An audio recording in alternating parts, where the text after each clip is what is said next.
திருச்சிற்றம்பலம்.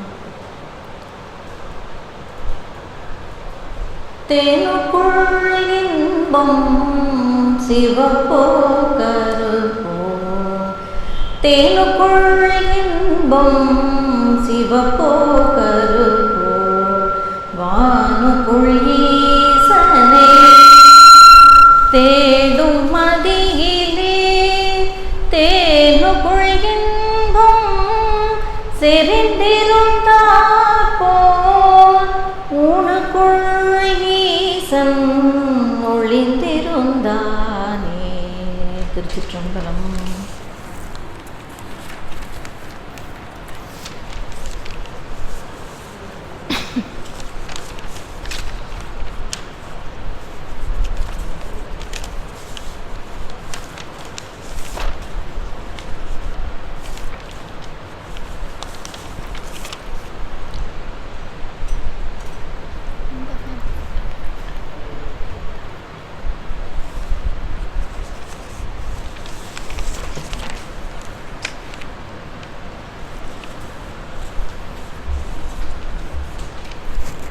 எல்லாம் வல்ல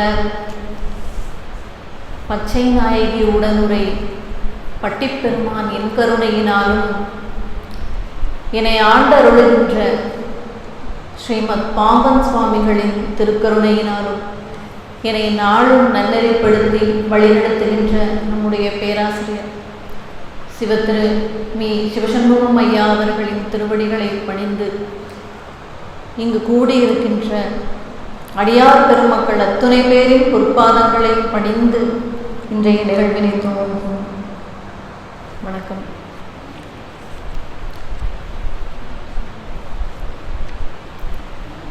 குமரக்கடவுளின் மீது குன்றாத அன்பின் காரணமாய் அவனை பாடி பரவிய அருளாளர்களில் குறிப்பிடத்தக்கவர் பாம்பன் ஸ்ரீமத் குமரகுருதாச சுவாமிகள். இவர் 19ஆம் நூற்றாண்டின் இடைப்பட்ட காலத்திலே வாழ்ந்தவர். எண்ணற்ற பல அரிய நூல்களை குமரக்கடவுளின் மீது பாடி நமக்கு அருளியிருக்கிறார்கள். கடந்த வாரம் வகுப்பிலே பாம்பன் சுவாமிகள் அருளிய பொன்மயில் கண்ணி என்கின்ற நூலை நாம் சிந்தித்திருந்தோம். அதன் தொடர்ச்சியாக இந்த வாரமும் பொன்மயில் கண்ணியில் மீதமுள்ள 20 பாடல்களை சிந்திக்க இருக்கின்றோம். சங்க இலக்கியங்களிலே ஒரு மரபு உண்டு. பாடலை புனையக்கூடிய கவிஞர்கள் புலவர்கள் தன்னை தலைவியாகவும் பாடப்படுகின்ற இறைவனை தலைவனாகவும் எண்ணி தூது விடுப்பார்கள். தலைவனின் பிரிவை தாழாத தலைவி தன்னை சார்ந்துள்ள இயற்கை பொருள்களையெல்லாம் தலைவனை நோக்கி தான் அவனை பிரிந்து வாடுகின்ற வாட்டத்தை சொல்லி சொல்லி தூது அனுப்புவார்களாம். அப்படி தூது பொருள்களாக பயன்பட்டவை நிலவு, அன்னம், புறா, கிளி, மயில், தென்றல், மான், இப்படி இயற்கை பொருள்களையெல்லாம் தூது சொல்வார்களாம். அந்த வகையிலே நம்முடைய குமரகுருதாச சுவாமிகளும் தன்னுடைய மனதில் உள்ளவற்றை சுவாமியினிடத்திலே தூது அனுப்புவதாக சுவாமியினுடைய வாகனமாகிய மயிலை தூது அனுப்புகிறார். இந்த கடந்த வாரம் பார்த்த சிலவற்றை இப்பொழுது நினைவுபடுத்திக் கொள்வோம். இந்த பொன்மயில் கண்ணி என்கின்ற நூலின் அமைப்பானது யாப்பிலக்கண கொள்கைக்கு உட்பட்டது.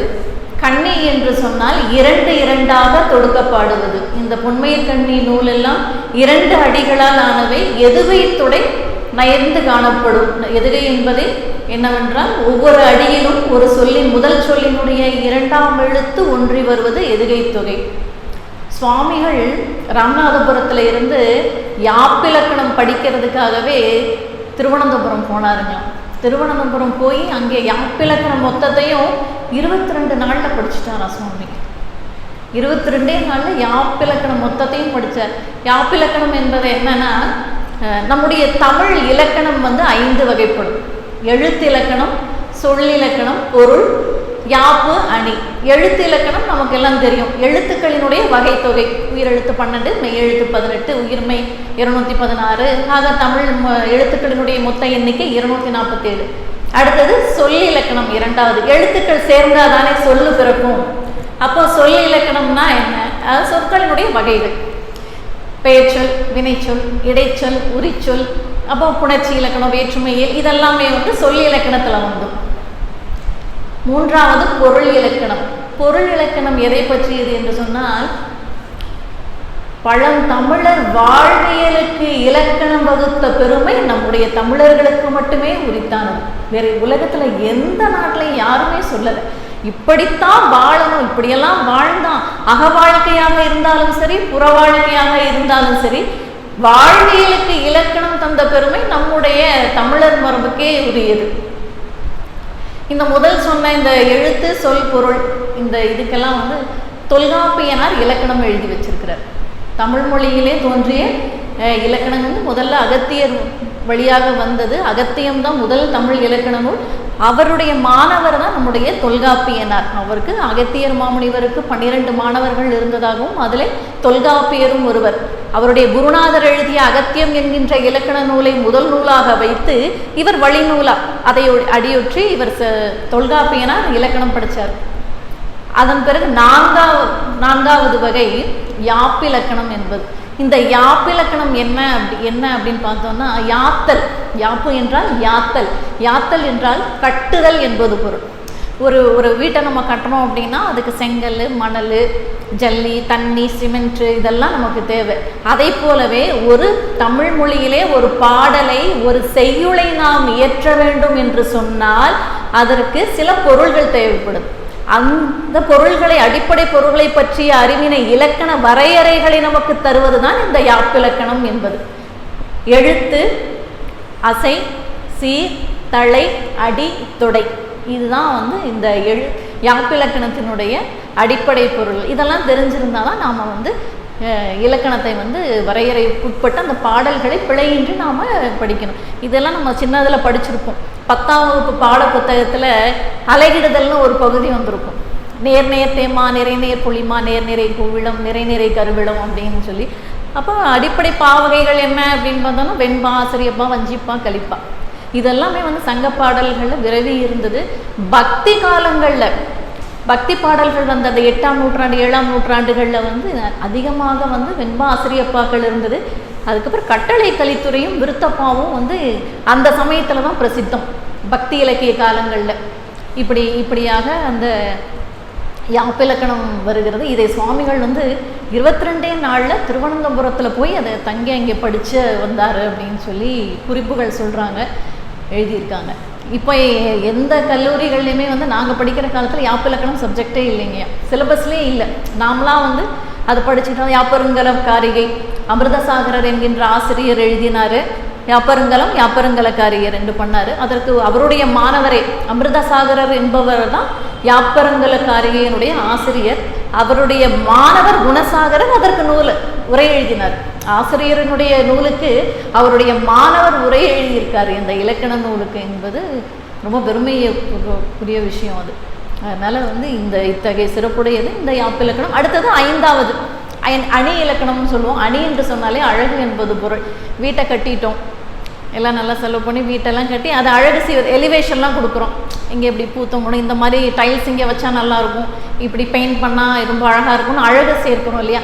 அது போல தான் ஒரு பாடலை பாடி முடித்ததுக்கப்புறம் அதில் என்னென்ன வகையான அணிகளை எல்லாம் வச்சு அந்த பாடல் வந்து இன்னும் மெருகேற்றும் அப்படின்னு சொல்லி நம்ம வந்து பாடப்புத்தகத்தில் இந்த அணிகள்லாம் சொல்லுவாங்க. எடுத்துக்காட்டு ஊமையணி, உருவக அணி, பிரிது மொழிதல் அணி, சொற்பொருட்பின் வரும் நிலையணி, இப்படி அணிகள். இதெல்லாம் வந்து பாடல் அந்த கவிஞன் எந்த நிலையிலே இருந்து அந்த பாடலின் பொருளை நமக்கு சொல்ல வருகிறாரோ அதை அப்படியே நாம் அழகாக புரிந்து கொள்வதற்கு இந்த அணி இலக்கணம் என்பது நமக்கு வெகுவாக பயன்படும். இதுதான் வந்து அடிப்படை தமிழ் மொழி இலக்கண ஐவகை இலக்கணங்களினுடைய அடிப்படை.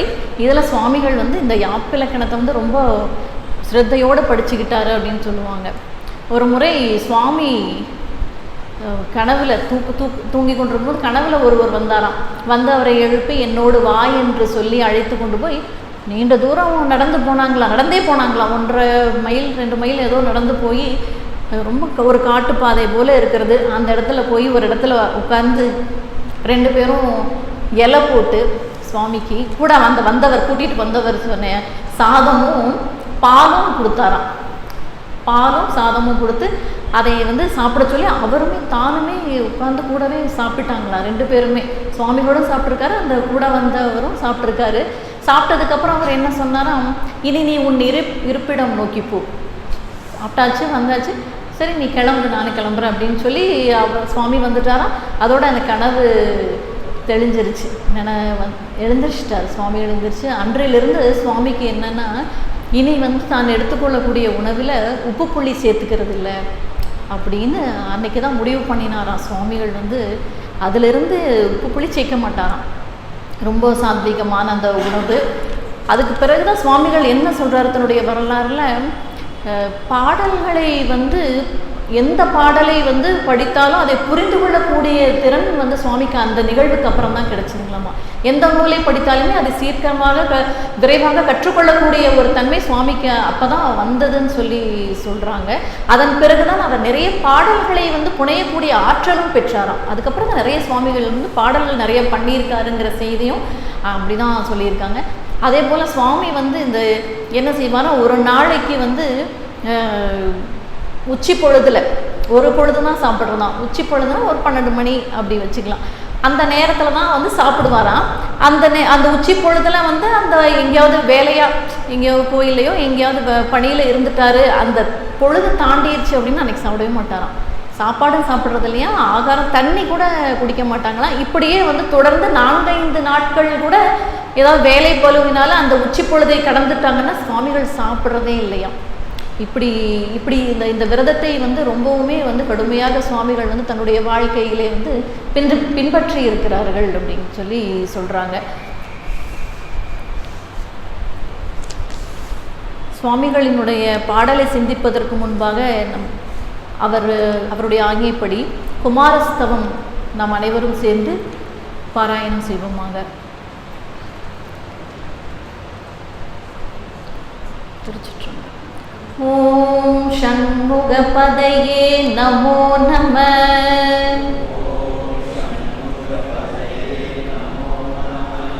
ஓம் ஷண்மதபதையே நமோ நம.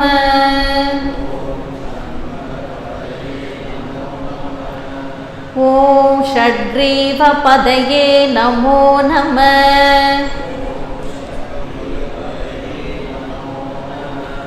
ஓம் ஷட்க்ரீடபதையே நமோ நம.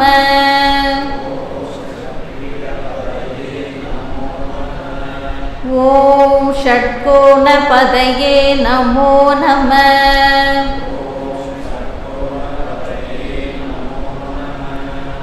ஓம் ஷட்கோஷபதையே நமோ நம.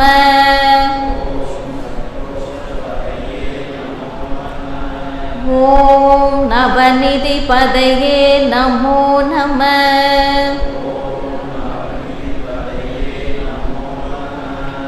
ஓம் சுபநிதிபதையே நமோ நம.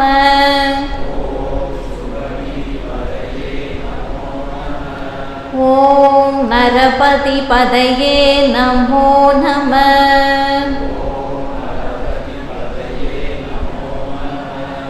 ஓம் சுரபதிபதையே நமோ நம.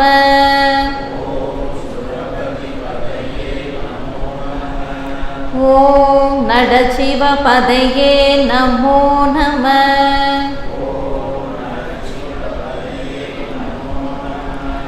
ஓம் ஷடக்ஷரபதையே நமோ நம.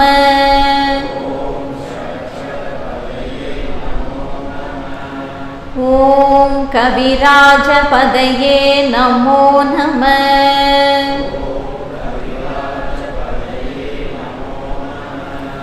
ஓம் தபராஜபதையே நமோ நம.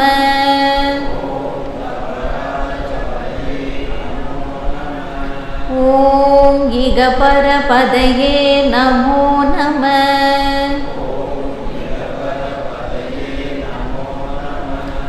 ஓம் அருள்முனி பதையே நமோ நம.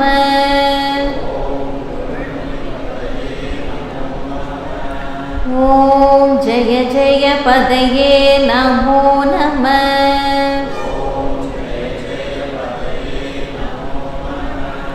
ஓம் நய நய பதையே நமோ நம.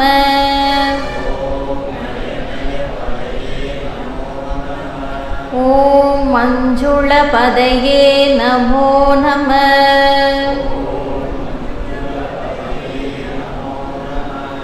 ஓம் குஞ்சரி பதையே நமோ நம.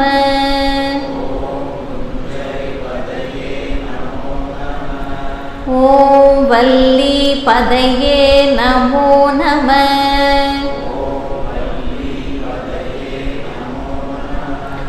ஓம் மல்ல பதையே நமோ நம.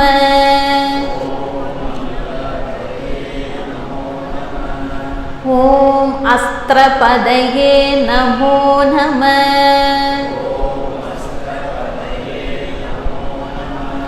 ஓம் சஸ்திர பதையே நமோ நம.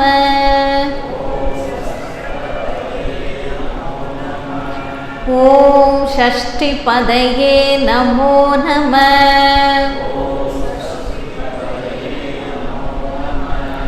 ஓம் இஷ்டி பதையே நமோ நம.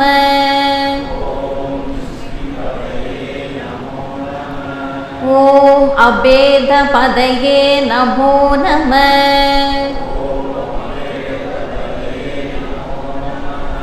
ஓம் சுபோத பதையே நமோ நம.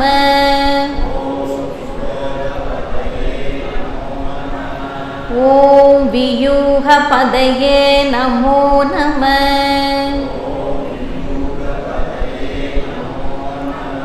ஓம் மயூர பதையே நமோ நம.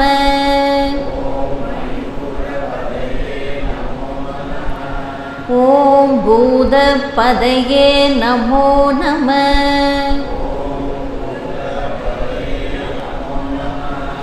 ஓம் வேத பதையே நமோ நம.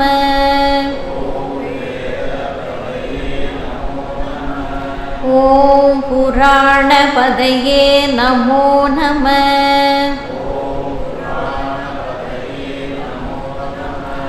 ஓம் பிராண பதையே நமோ நம.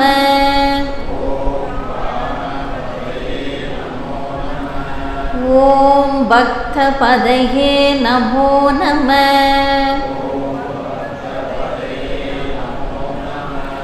ஓம் முக்த பதையே நமோ நம.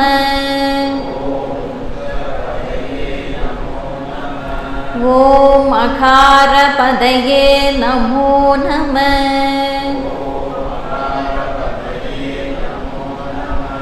ஓம் உகார பதையே நமோ நம.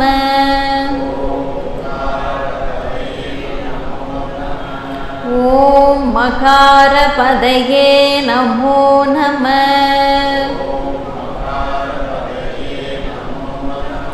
ஓம் விகாச பதையே நமோ நம.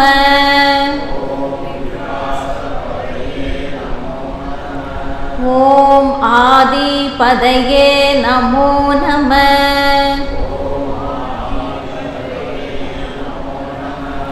ஓம் பூதி பதையே நமோ நம.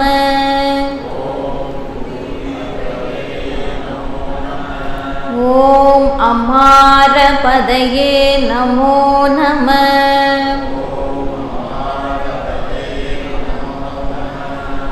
ஓம் குமார பதையே நமோ நம.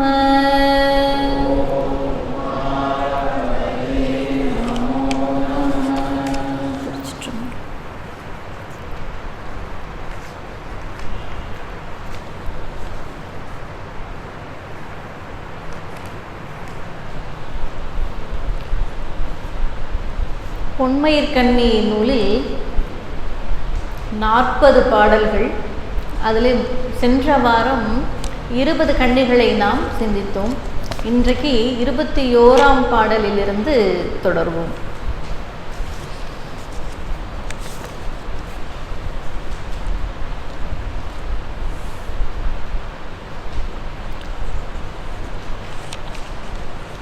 என்னை மறவாது இருத்தி என கைமருந்து தன்னை இட்ட சுவாமி சதி செய்வானோ பொன்மையிலே.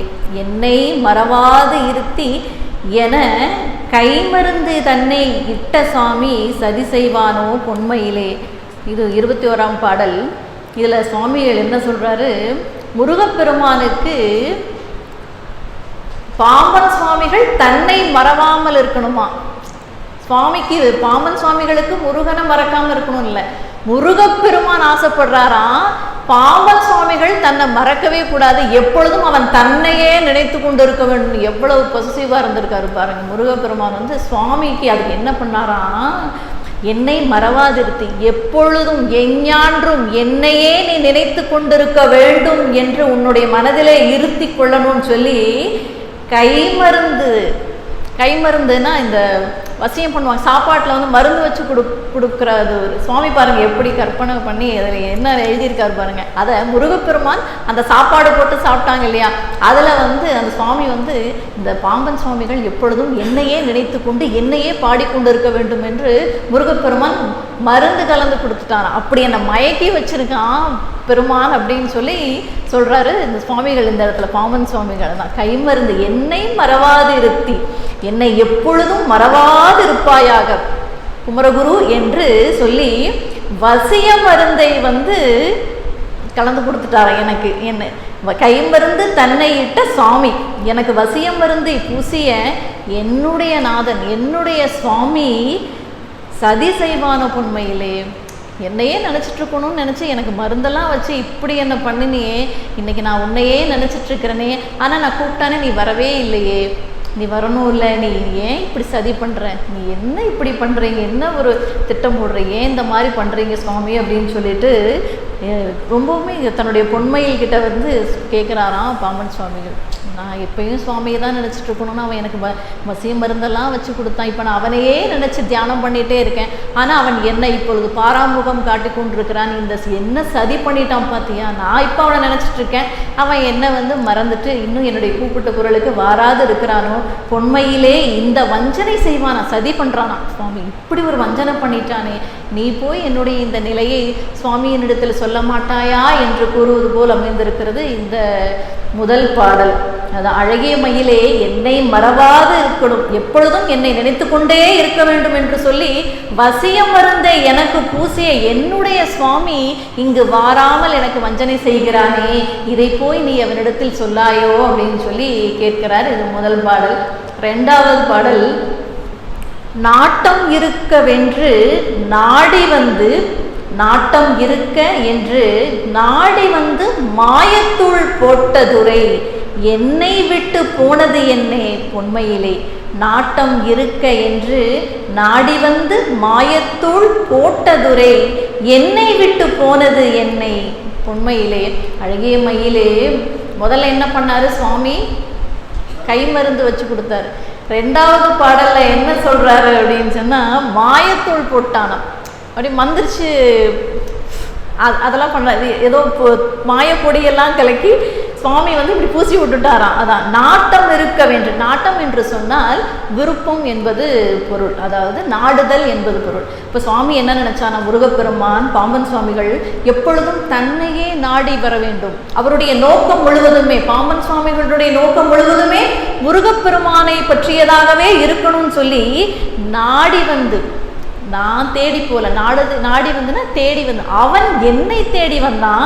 தேடி என்ன செய்யறான், மாயத்தூள் போட்ட துரை என்று சொன்னால் இந்த இடத்துல என்னுடைய தலைவன், என்னுடைய அரசன், என்னுடைய காவலன், என்னுடைய நாதன், என்னுடைய நாயகன், எப்படி வேணா சொல்லலாம்.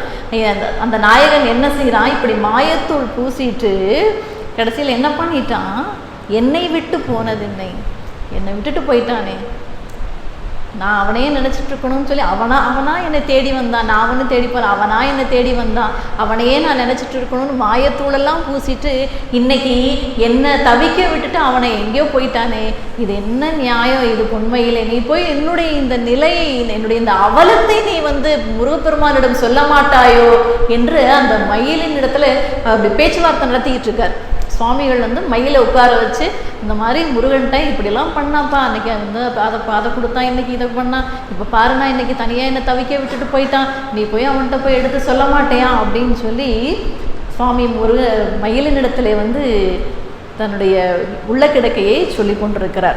அதுதான், என் மீது எப்போதும் விருப்பம் இருக்கட்டும் என்று சொல்லி என்னை தேடி வந்தவன் என் மீது மாயம் செய்யும் தூளை தூவிய துரை என்னை தனியே விட்டு விட்டு சென்றதற்கு என்ன காரணமோ எனக்கு தெரியலையே, நீ போய் அதை சொல்லே அவன்கிட்ட என்னுடைய மனசில் இருக்கிறத அப்படின்னு சொல்லி சுவாமிகள் வந்து அந்த மயிலின் இடத்துல கெஞ்சி கேட்கிறார். ஒரு முறை சுவாமிக்கு வாந்தி பேதி வந்துருச்சான்.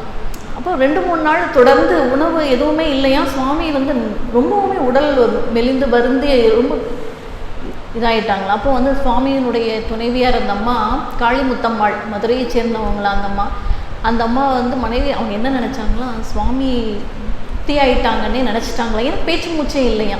2-3 நாள் அப்படி இருக்கும்போது பேச்சு மூச்சே இல்லாமல் இருந்தனால இந்த அம்மா அவர் சுவாமி இல்லை நம்மளை விட்டு போயிட்டான்னு நினச்சி அழுது கதறி அழவே ஆரம்பிச்சிட்டாங்களாம். அப்போ வந்து ஒரு சன்னியாசி ஒருத்தர் வராராம். ஒருத்தர் வந்து என்ன செஞ்சாராம், ஒரு கோலிட்டு ஒரு தண்டம் கையில் ஒரு குச்சி ஒன்று வச்சுருந்துருக்காரு. துணைவியார் வந்து சுவாமியை படுத்திருக்காரு, பக்கத்தில் உட்காந்து அழுதுட்டு இருக்காங்களாம். அந்த அம்மா முதுகில் வந்து 2 தட்டு தட்டுனாராம். தட்டி சொன்னாராம் அந்த வந்திருந்த சன்னியாசி, அவனுக்காக நான் இங்கே காத்து கொண்டிருக்கிறேன் என்று அவன் காதிலே ஓதி அவனுக்கு திருநீரை இடு அப்படின்னு சொல்லியிருக்காரு சுவாமி. அந்த அம்மாவும் வந்து அப்படியான்னு சொல்லி அது உடனே வந்து சுவாமிகிட்ட போய் அந்த மாதிரி காதில் போய் இந்த மாதிரி உங்களுக்காக ஒருத்தர் காத்துக்கிட்டு இருக்காரா, உங்களை வர சொல்கிறாங்கன்னு சொல்லி சுவாமிக்கு வந்து திருநீர் பூசினாராம். பூசின உடனே சுவாமி எழுந்து உட்கார்ந்து கொண்டார். அப்புறம் தான் தெரிஞ்சது சுவாமி வந்து வந்தது வந்து சன்னியாசி கோலத்தில் வந்தது முருகப்பெருமான் தான் வந்திருக்காரு அப்படிங்கிறது. எப்பொழுதுமே வந்து சுவாமியினுடைய கனவுலையாகட்டும் நினைவிலையும் சரி கனவுலையும் சரி நிறைய முறை வந்து முருகப்பெருமான் காட்சி கொடுத்து அவருடைய வாழ்வில் நிறைய அற்புதங்களை வந்து முருகப்பெருமான் நிகழ்த்தி இருக்காரு. அப்படி வரும் பொழுதெல்லாமே வந்து சைவ அடையாளங்களோட அப்படி தான் வந்திருக்காங்க. சைவ மரபினை சார்ந்த ஒரு நீர் பூசி காவி உடை தரித்து ருத்ராட்சம் அணிந்து இப்படி தான் சுவாமி வந்திருக்காரு அப்படின்னு அதுக்கப்புறமா சுவாமிகள் உணர்ந்து கொண்டாராம். வந்திருந்தது முருகப்பெருமான் தான் வந்து நம்மளை வந்து காத்து கொண்டிருக்கிறான் அப்படிங்கிறது பின்னாடி வந்து சொல்கிறாரு சுவாமிகள். அதுதான் வந்து மாயத்தூள் பூசி போட்டதுரை என்னை விட்டு போனதென்ன அப்படின்னு சொல்லி கேட்குறாரு. அடுத்த பாடல் 23ஆம் பாடல். பூமணத்தை நாடாமல் போட்ட பொடிக்காரன் இன்னும் தாமதம் தான் செய்தால் சகிப்பேனோ பொன்மையிலே. பூமணத்தை நாடாமல் போட்ட பொடிக்காரன் இன்னும் தாமதம்தான் செய்தால் சகிப்பேனோ பொன்மையிலே. மயிலே, அழகிய மயிலே, பூமணத்தை நாடாமல், பூமணம்னா மலர்களினுடைய மனம், இதையெல்லாம் என்னுடைய மனம் தேடி செல்லக்கூடாது அப்படிங்கிறது பதவுரை. ஆனால் அதனுடைய உட்பொருள் பார்த்தீங்கன்னா, உலகியல் இன்பங்களில் எல்லாம் நான் நாட்டம் செலுத்தி விடாமல் சுவாமியினுடைய திருவடியே நான் பற்றி கொண்டிருக்க வேண்டும் என்கின்ற அந்த நோக்கத்தோடு அவன் என்ன செய்தான், எனக்கு பொடி போட்டான். பொடினா இந்த இடத்துல திருநீர் தந்து என்னை ஆட்கொண்ட என்னுடைய இறைவன் தாமதம் தான் செய்தான். தாமதம்னா காலதாமதம் பண்ணிட்டு இருக்கான். நானும் எவ்வளவு நாளாக அவனை நினச்சி ஏங்கிக்கிட்டே இருக்கேன். எத்தனை வழிபாடு செய்கிறேன், அவனையே சதா தியானம் பண்ணிகிட்டே இருக்கேன். ஆனால் அவனுக்கு இன்னமும் என் மீது ஒரு பாராமுகம் இருந்து கொண்டே இருக்கிறதே. என்றைக்குத்தான் என்னுடைய சுவாமி என்னிடத்திலே வந்து என்னை ஆட்கொண்டு விட போகிறான், இவ்வளவு காலதாமதம் செய்கிறானே என்று அந்த பொன்மையிலின் இடத்திலே வந்து சுவாமிகள் வந்து கெஞ்சி கேட்டுக்கொண்டிருக்கிறார். இப்படியெல்லாம் பண்ணுறான், கொஞ்சமாவது நியாயமா, உனக்கே அடுக்குமா, இதெல்லாம் நீ போய் சொல்ல அப்படிங்கிறாரு. மலர்களின் மனத்தை எனக்கு கழிக்க விரும்பாமல் திருநீற்று பொடியை கொண்டு வந்து பூசியவன் இனிமேலும் காலம் தாழ்த்தினால் நான் பொறுத்து கொள்வேனோ, நான் சகிப்பேனோ, என்னால் சகிச்சுக்க முடியல, இதுக்கு மேலே என்னால் தாங்கவே முடியல, அவனுடைய பிரிவை என்னால் அதை வந்து என்னால் ஏற்றுக்கொள்ள முடியவில்லை. நீ சென்று அவனை என்னிடம் சீக்கிரமே அழைத்து கொண்டு வருவாயே பொன்மையிலே என்று சொல்லுகிறார் பாம்பன் சுவாமிகள். 24வது பாடல். கட்டிக்கொள்வேன் எனவே கைப்பரிசம் இட்டதுரை எட்டி பாராது இருப்பது என்னையோ பொன்மையிலே. கட்டிக்கொள்வேன் எனவே கைப்பரிசம் இட்டதுரை எட்டி பாராது இருப்பது என்னையோ பொன்மையிலே என்கிறார். கட்டிக்கொள்வேன் அப்படின்னா இதெல்லாமே இந்த பாடல் முழுவதுமே சுவாமி நாயகநாயகி பாவத்துல தான் எழுதியிருக்கார். தன்னை நாயகியாகவும் சுவாமியை முருகப்பெருமானை நாயகனாகவும் வரித்து கொண்டு அந்த மாதிரி தலைவனிடத்துல கேட்பது போலவே அமைந்திருக்கக்கூடிய பாடல். அவன் அன்னைக்கு வந்தான், ஒரு நாள் மாலை பொழுது வந்தான், என்னிடத்துல என்ன சொன்னா, கையில அடிச்சு சத்தியம் பண்றான், உறுதி கூறுகிறான், நான் உன்னை ஏற்றுக்கொள்ளுவேன், உன்னை நான் கட்டிக்கொள்வேன் என்று சொல்லி, அது மட்டும் இல்லை, கைப்பரிசம் இட்ட துரை. கைப்பரிசம்னா பரிசு பொருளும் கொடுத்துருக்காங்க. நிறைய பெரியவங்க இருக்காங்க, முன்னாடி எல்லாம் இன்னும் கிராமத்துல இருக்குன்னு நினைக்கிறேன், அந்த பரிசம் போடுறது அப்படின்னு சொல்லுவாங்க. போய் ஒரு பொண்ணை பார்க்க போறோம்னா பரிசம் போட்டு வந்துட்டாங்க அப்படின்னா அது எல்லாருக்கும் தெரியும். இன்னார் வீட்டில இருந்து இவங்களுக்கு பரிசம் போட்டாச்சுன்னா இனி அவ்வளோதான், ஃபிக்ஸ்டு, நிச்சயம் பண்ணினா மாதிரி, இனி வேற யாரும் அந்த பொண்ணை போய் கேட்டு போக மாட்டாங்க, அவ்வளோதான், அது கல்யாணம் ரெஜிஸ்டர் பண்ண மாதிரி. அது அன்னைக்கே சுவாமி வேலண்டைன்ஸ் கிஃப்டெல்லாம் கொடுத்துருக்காரு பாமன் சுவாமிகளுக்கு. பாருங்க என்னென்னலாம் நடந்திருக்குதுன்னு பாருங்க.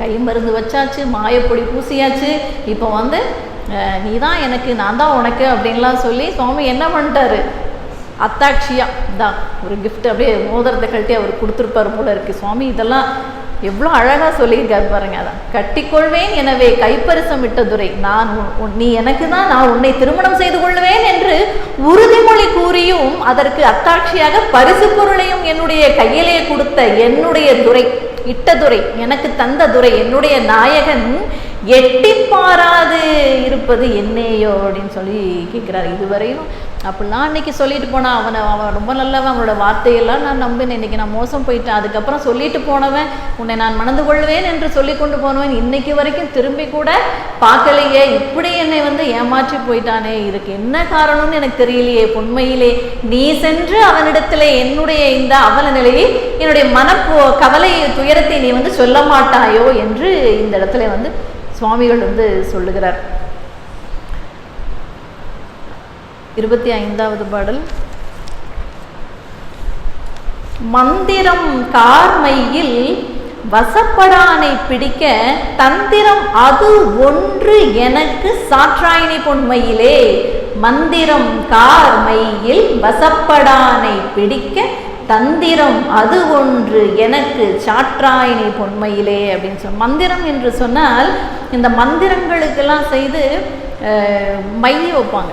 கார்மைன்னு சொல்ற. கார் என்று சொன்னால் கார்மழை, கார்மேகம், நீர் உண்ட மேகம் கருமை நிறத்தில் இருக்குமா, அது போல அந்த மைய இருந்ததான், அப்படியே டார்க்கா பிளாக் கலர்ல இருந்த அந்த மைய என்ன செஞ்சாங்களா, மந்திரம் எல்லாம் ஜெபிச்சு மை வச்சு வசியம் பண்றாங்க இல்லையா, அந்த மாதிரி இது மாதிரி மந்திரங்களுக்கும் கருமையான மையுக்கும் அகப்படாதவன் அவனை பிடிக்கவே முடியாது. இதுக்கெல்லாம் அப்பாற்பட்டவன் இல்லையா, அந்த மை வைக்கிறதோ, அது ஏதாவது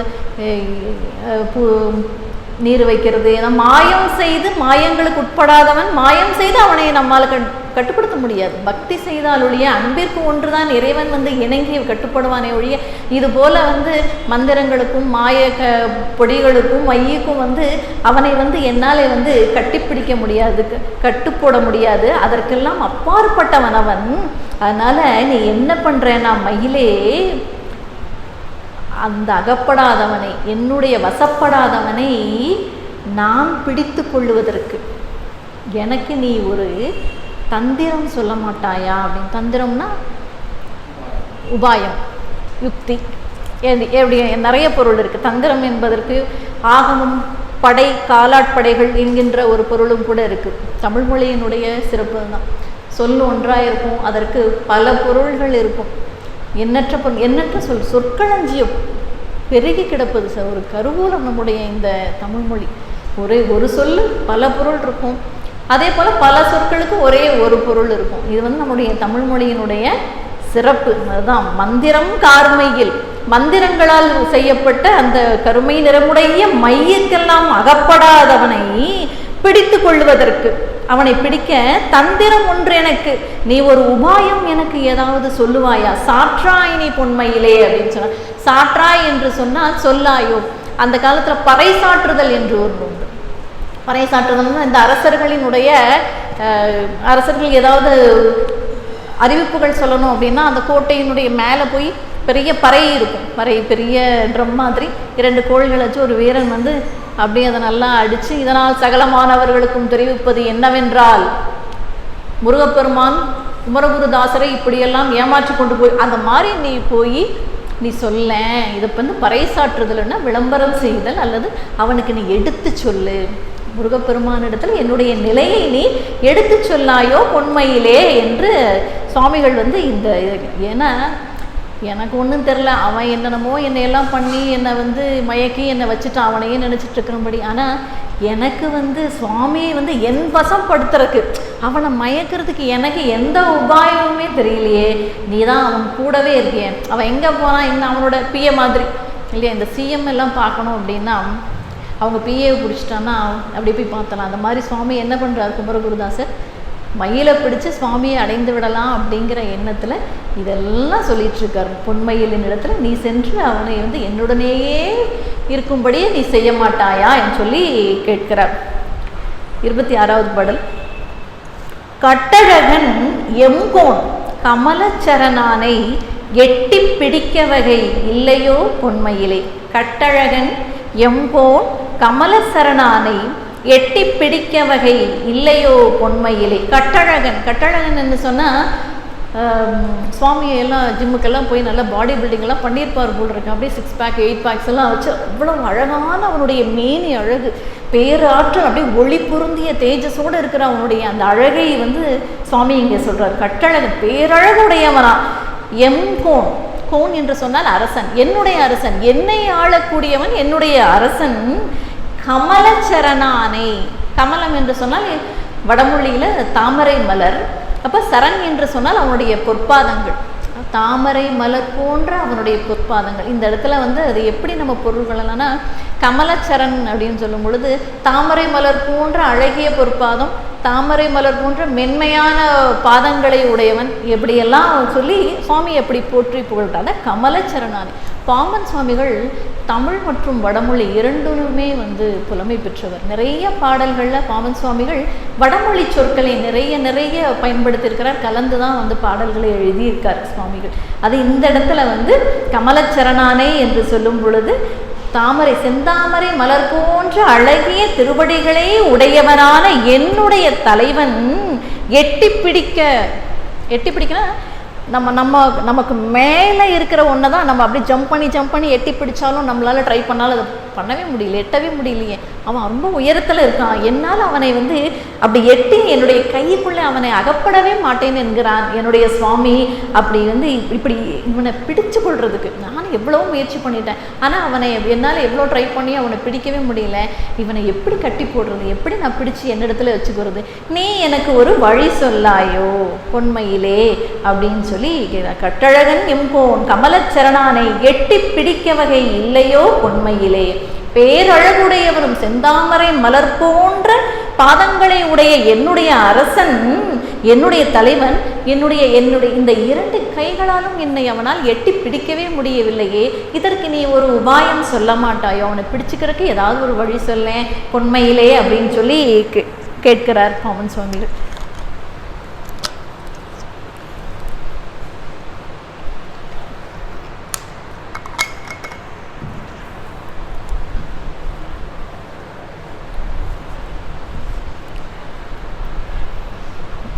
இருபத்தி 7வது பாடல். தன்னம் தனி பெரிய சாமி வசப்படுமாறு என்ன மருந்திடலாம் ஈண்டுரையாய் பொன்மையிலே. தன்னம் தனி பெரிய சாமி வசப்படுமாறு என்ன மருந்திடலாம் ஈண்டுரையாய் பொன்மையிலே. தன்னம் தனி என்று சொல்லுகிறார் சுவாமி. இங்கே குமரகுருபர சுவாமி பாம்பன் சுவாமிகள் பெருமானை, முருகப்பெருமானை தன்னம் தனி என்று சொல்லுகிறார். இந்த இடத்துல வந்து ஏன் அவனை தன்னந்தனி அப்படின்னு சொல்றாருன்னா, உலகத்தில் இருக்கக்கூடிய எந்த ஒரு உயிரோடும் எந்த வகையிலுமே ஒன்றாத உயர்ந்த நிலை, உயிருக்கு உயிராய் அதற்கு ஆதாரமாக விளங்கக்கூடியவன், அவனுடைய அந்த உயர்ந்த நிலையை வந்து இந்த இடத்துல சுவாமிகள் குறிக்கிறார். அதாவது சிவபெருமானினுடைய அந்த எண் குணங்களோடு ஒப்பிடவே முடியாது. நம்முடைய உயிர்களுடைய குணங்களோடு சுவாமியினுடைய எண் குணத்தை நாம் எந்த வகையிலுமே வந்து நம்ம ஒப்பிட்டு பார்க்கவே முடியாது. அத்தனை உயர்ந்த இடத்திலே அவன் தனித்திருக்கிறான், உயர்ந்து சிறப்பாய் இருக்கிறான்ங்கிறது தான் இந்த பாடல்ல. இந்த தன்னந்தனி என்பதற்கு அதுதான் பொருள். அதாவது எந்த வகையிலுமே வந்து உலக உயிர்களுக்கெல்லாம் அப்பாற்பட்ட உயர்ந்த நிலையில் ஒப்பிட முடியாத ஒரு பெருமையினை குணத்தினை உடையவன் சுவாமி. அவன் பெரிய சுவாமி. பெரிய சுவாமின்னு ஏன் சொன்னான்னா, சுவாமி மலையிலே சுவாமிநாதனாய் வந்திருந்து தகப்பனுக்கே வந்து சுப்பிரமணியனுக்கே ஓம் எனும் பிரணவத்தின் பொருளை சொன்னதுனால, உபதேசித்ததுனால சுவாமிக்கே அவன் சுவாமியானான். அதனால் அவன் பெரிய சுவாமி. அத்தகையவன் என் வசப்படுமாறு, அவனை என் பக்கம் நான் வச்சுக்கணும், எனக்கு என் பக்கம் நான் திருப்பிக்கணும் அப்படின்னா என்ன மருந்துடலாம், என்ன மருந்து வச்சா, என்ன செஞ்சால் அவன் நம்மக்கிட்ட வருவான். இப்படி இத்தனை ஒரு ஆற்றலுடையவன், இவ்வளோ பெரியவனாக இருக்கிறானே, இத்தனை சிறப்புகளை தன்னகத்தை கொண்டிருக்கிறானே, இவனை என்னகத்தை வைத்து கொள்வதற்கு நான் என்ன மருந்து செய்து என்னோடு அவனை நான் சேர்த்து கொள்ளலாம், என்னோடு அவனை நான் இணங்க வைக்க முடியும், என்னுடைய அன்பிற்கு அவனை நான் இணங்க வைப்பது என்று சுவாமி வந்து உண்மையில் இடத்துல கேட்கிறார். இந்த பாடல் முருகப்பெருமானினுடைய தனித்துவத்தை பற்றி சொல்லக்கூடிய ஒரு பாடலாக இருக்கிறது. அதான் தன்னந்தனி பெரிய சுவாமி. உலக பொருள்கள், உலக உயிர்கள் எதனோடு ஒப்பிட முடியாத உயர்ந்த நிலையை உடையவன் அந்த பெரிய சுவாமி முருகப்பெருமான்.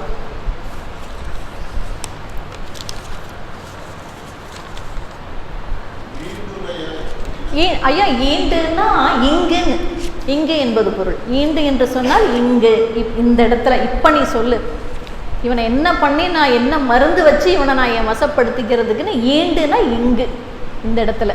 ஈண்டு என்பதற்கு அதுதான் பொருள். ஈண்டு உரையாய். இந்த பாடலில் பார்த்தீங்கன்னா 40 கன்னிகள்லையும் சுவாமி கடைசியில் விளம்பாயோ, சொல்லாயோ, உரையாயோ, இயம்பாயோ, விளம்பு, இப்படியெல்லாம் ஒவ்வொன்றா ஒவ்வொரு சொற்களை சொல்லி போடுறாரு. அந்த அத்தனை சொற்களுக்குமே பொருள் என்ன அப்படின்னா சொல்லாயோ அப்படின்னு. சென்ற வகுப்பில் கூட ஐயா கேட்டாங்க, வழுத்தாய் நீ பொன்மையிலே அப்படின்னு சொல்லிட்டு. வழுத்தாய், வழு என்று சொன்னால் இலக்கண முறையில் வந்து இலக்கண பொருள் வந்து வழுன்னா பிழைதான்.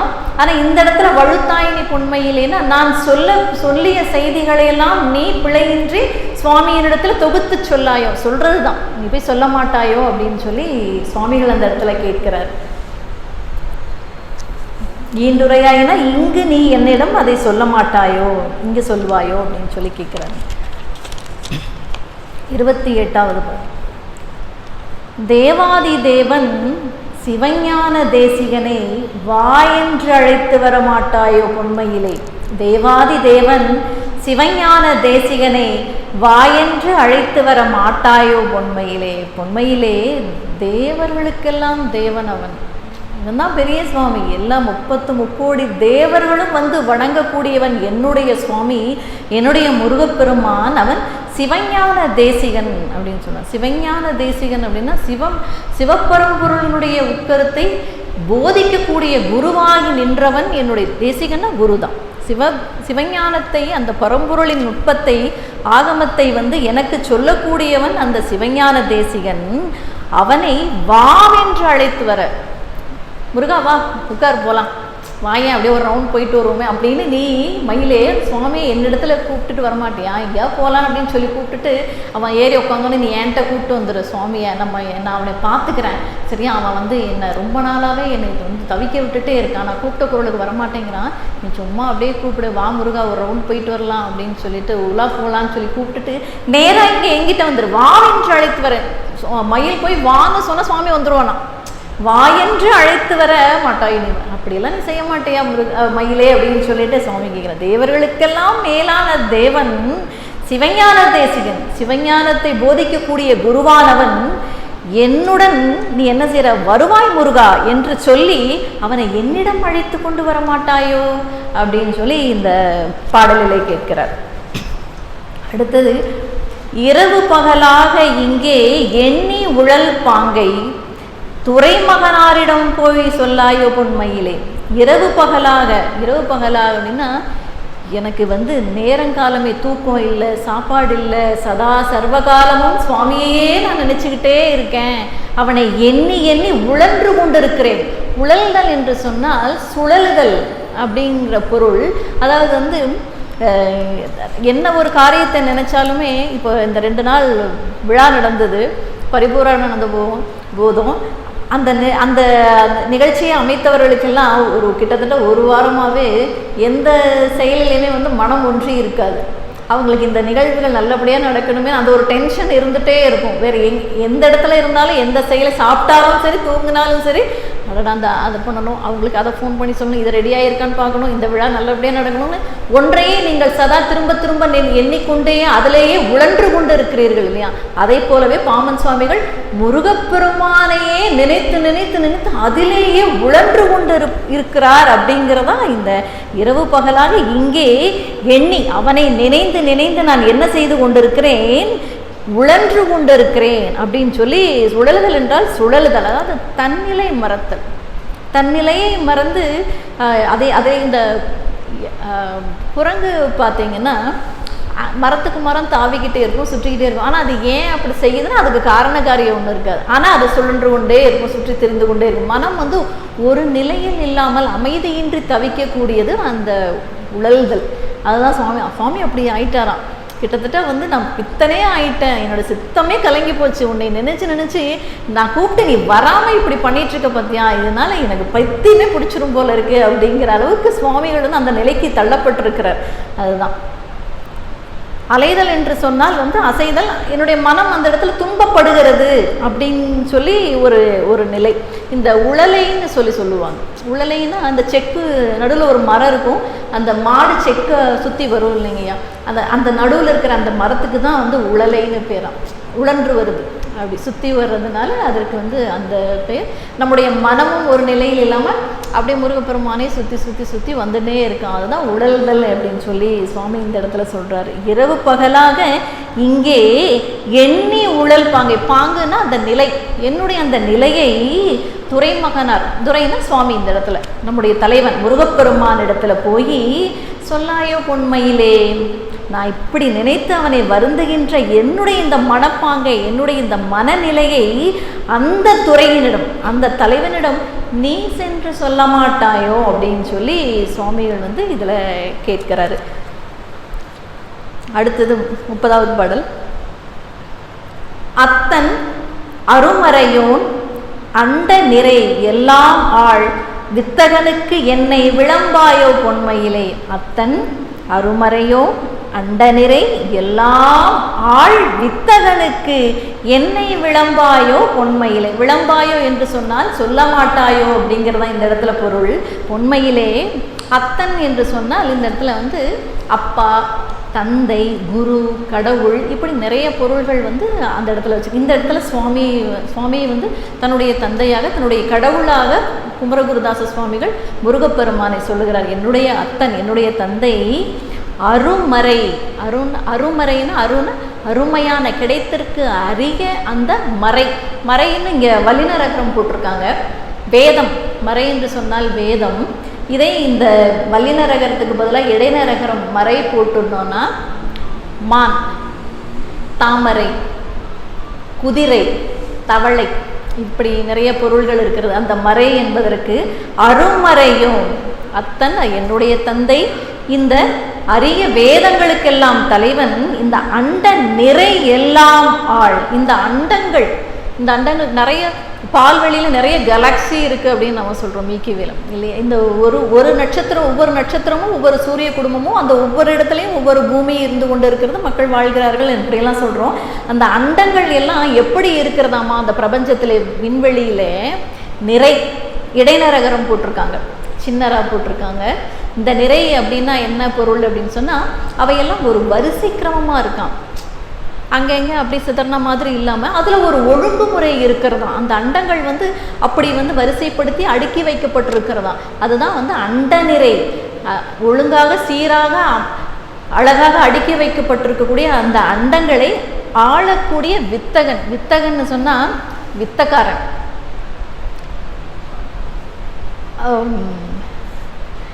சுவாமிக்கு வந்து அந்த வித்தைகள் எல்லாம் கற்றுருக்குறது. யார் யாரை எப்படி எப்போ போய் ஆட்கொள்ளணும், எப்படி வந்து அவங்களுக்கு சோதனை கொடுத்து தன்னை நினைக்க வைக்கணும் அப்படிங்கிறதெல்லாம் வந்து முருகப்பெருமானுக்கு வந்து இந்த இடத்துல வந்து வித்தகன் அப்படின்னு சொல்லியிருக்காரு. வித்தக்காரன், அவன் தந்திரக்காரன், அவனுக்கு எல்லாம் தெரியும். இந்த அண்டங்கள்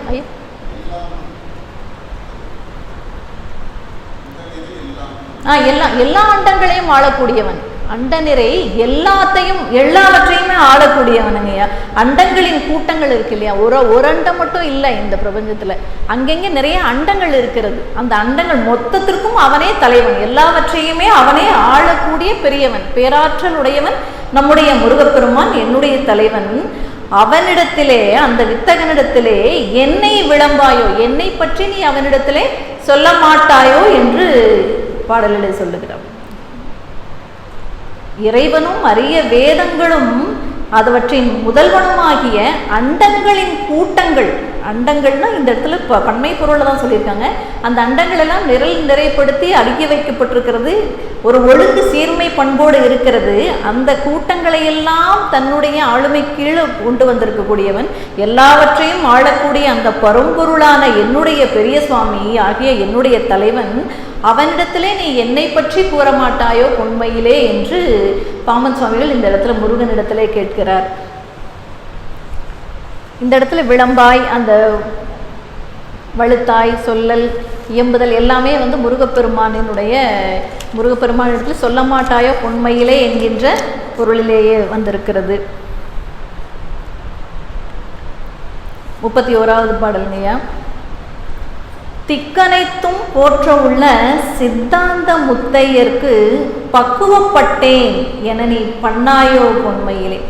திக்கனைத்தும் போற்ற உள்ள சித்தாந்த முத்தையர்க்கு பக்குவப்பட்டேன் என நீ பண்ணாயோ பொன்மையிலே. திக்கனைத்தும் என்று சொன்னால் அஷ்டதிக்கு என்று சொல்லுவோம் இல்லையா, திசைகள், எண் திசைகள் அப்படின்னு சொல்கிறோம். மேலே மண்ணுலகம் விண்ணுலகமும் சேர்த்து திசைகள் மொத்தம் 10. அந்த திசைகளில் எல்லாம் இருக்கக்கூடிய அத்தனை பேரும் வந்து அவர்களெல்லாம் வணங்கக்கூடிய விதத்தில் இருக்கக்கூடிய நம்முடைய சுவாமி. எல்லா திசைகளிலும் உள்ளவர்கள் போற்றும்படி மேலோரும் அந்த விண்ணவரும் இந்த மன்னவருமே வந்து சுவாமிநாதனை வந்து போற்றக்கூடியவன்.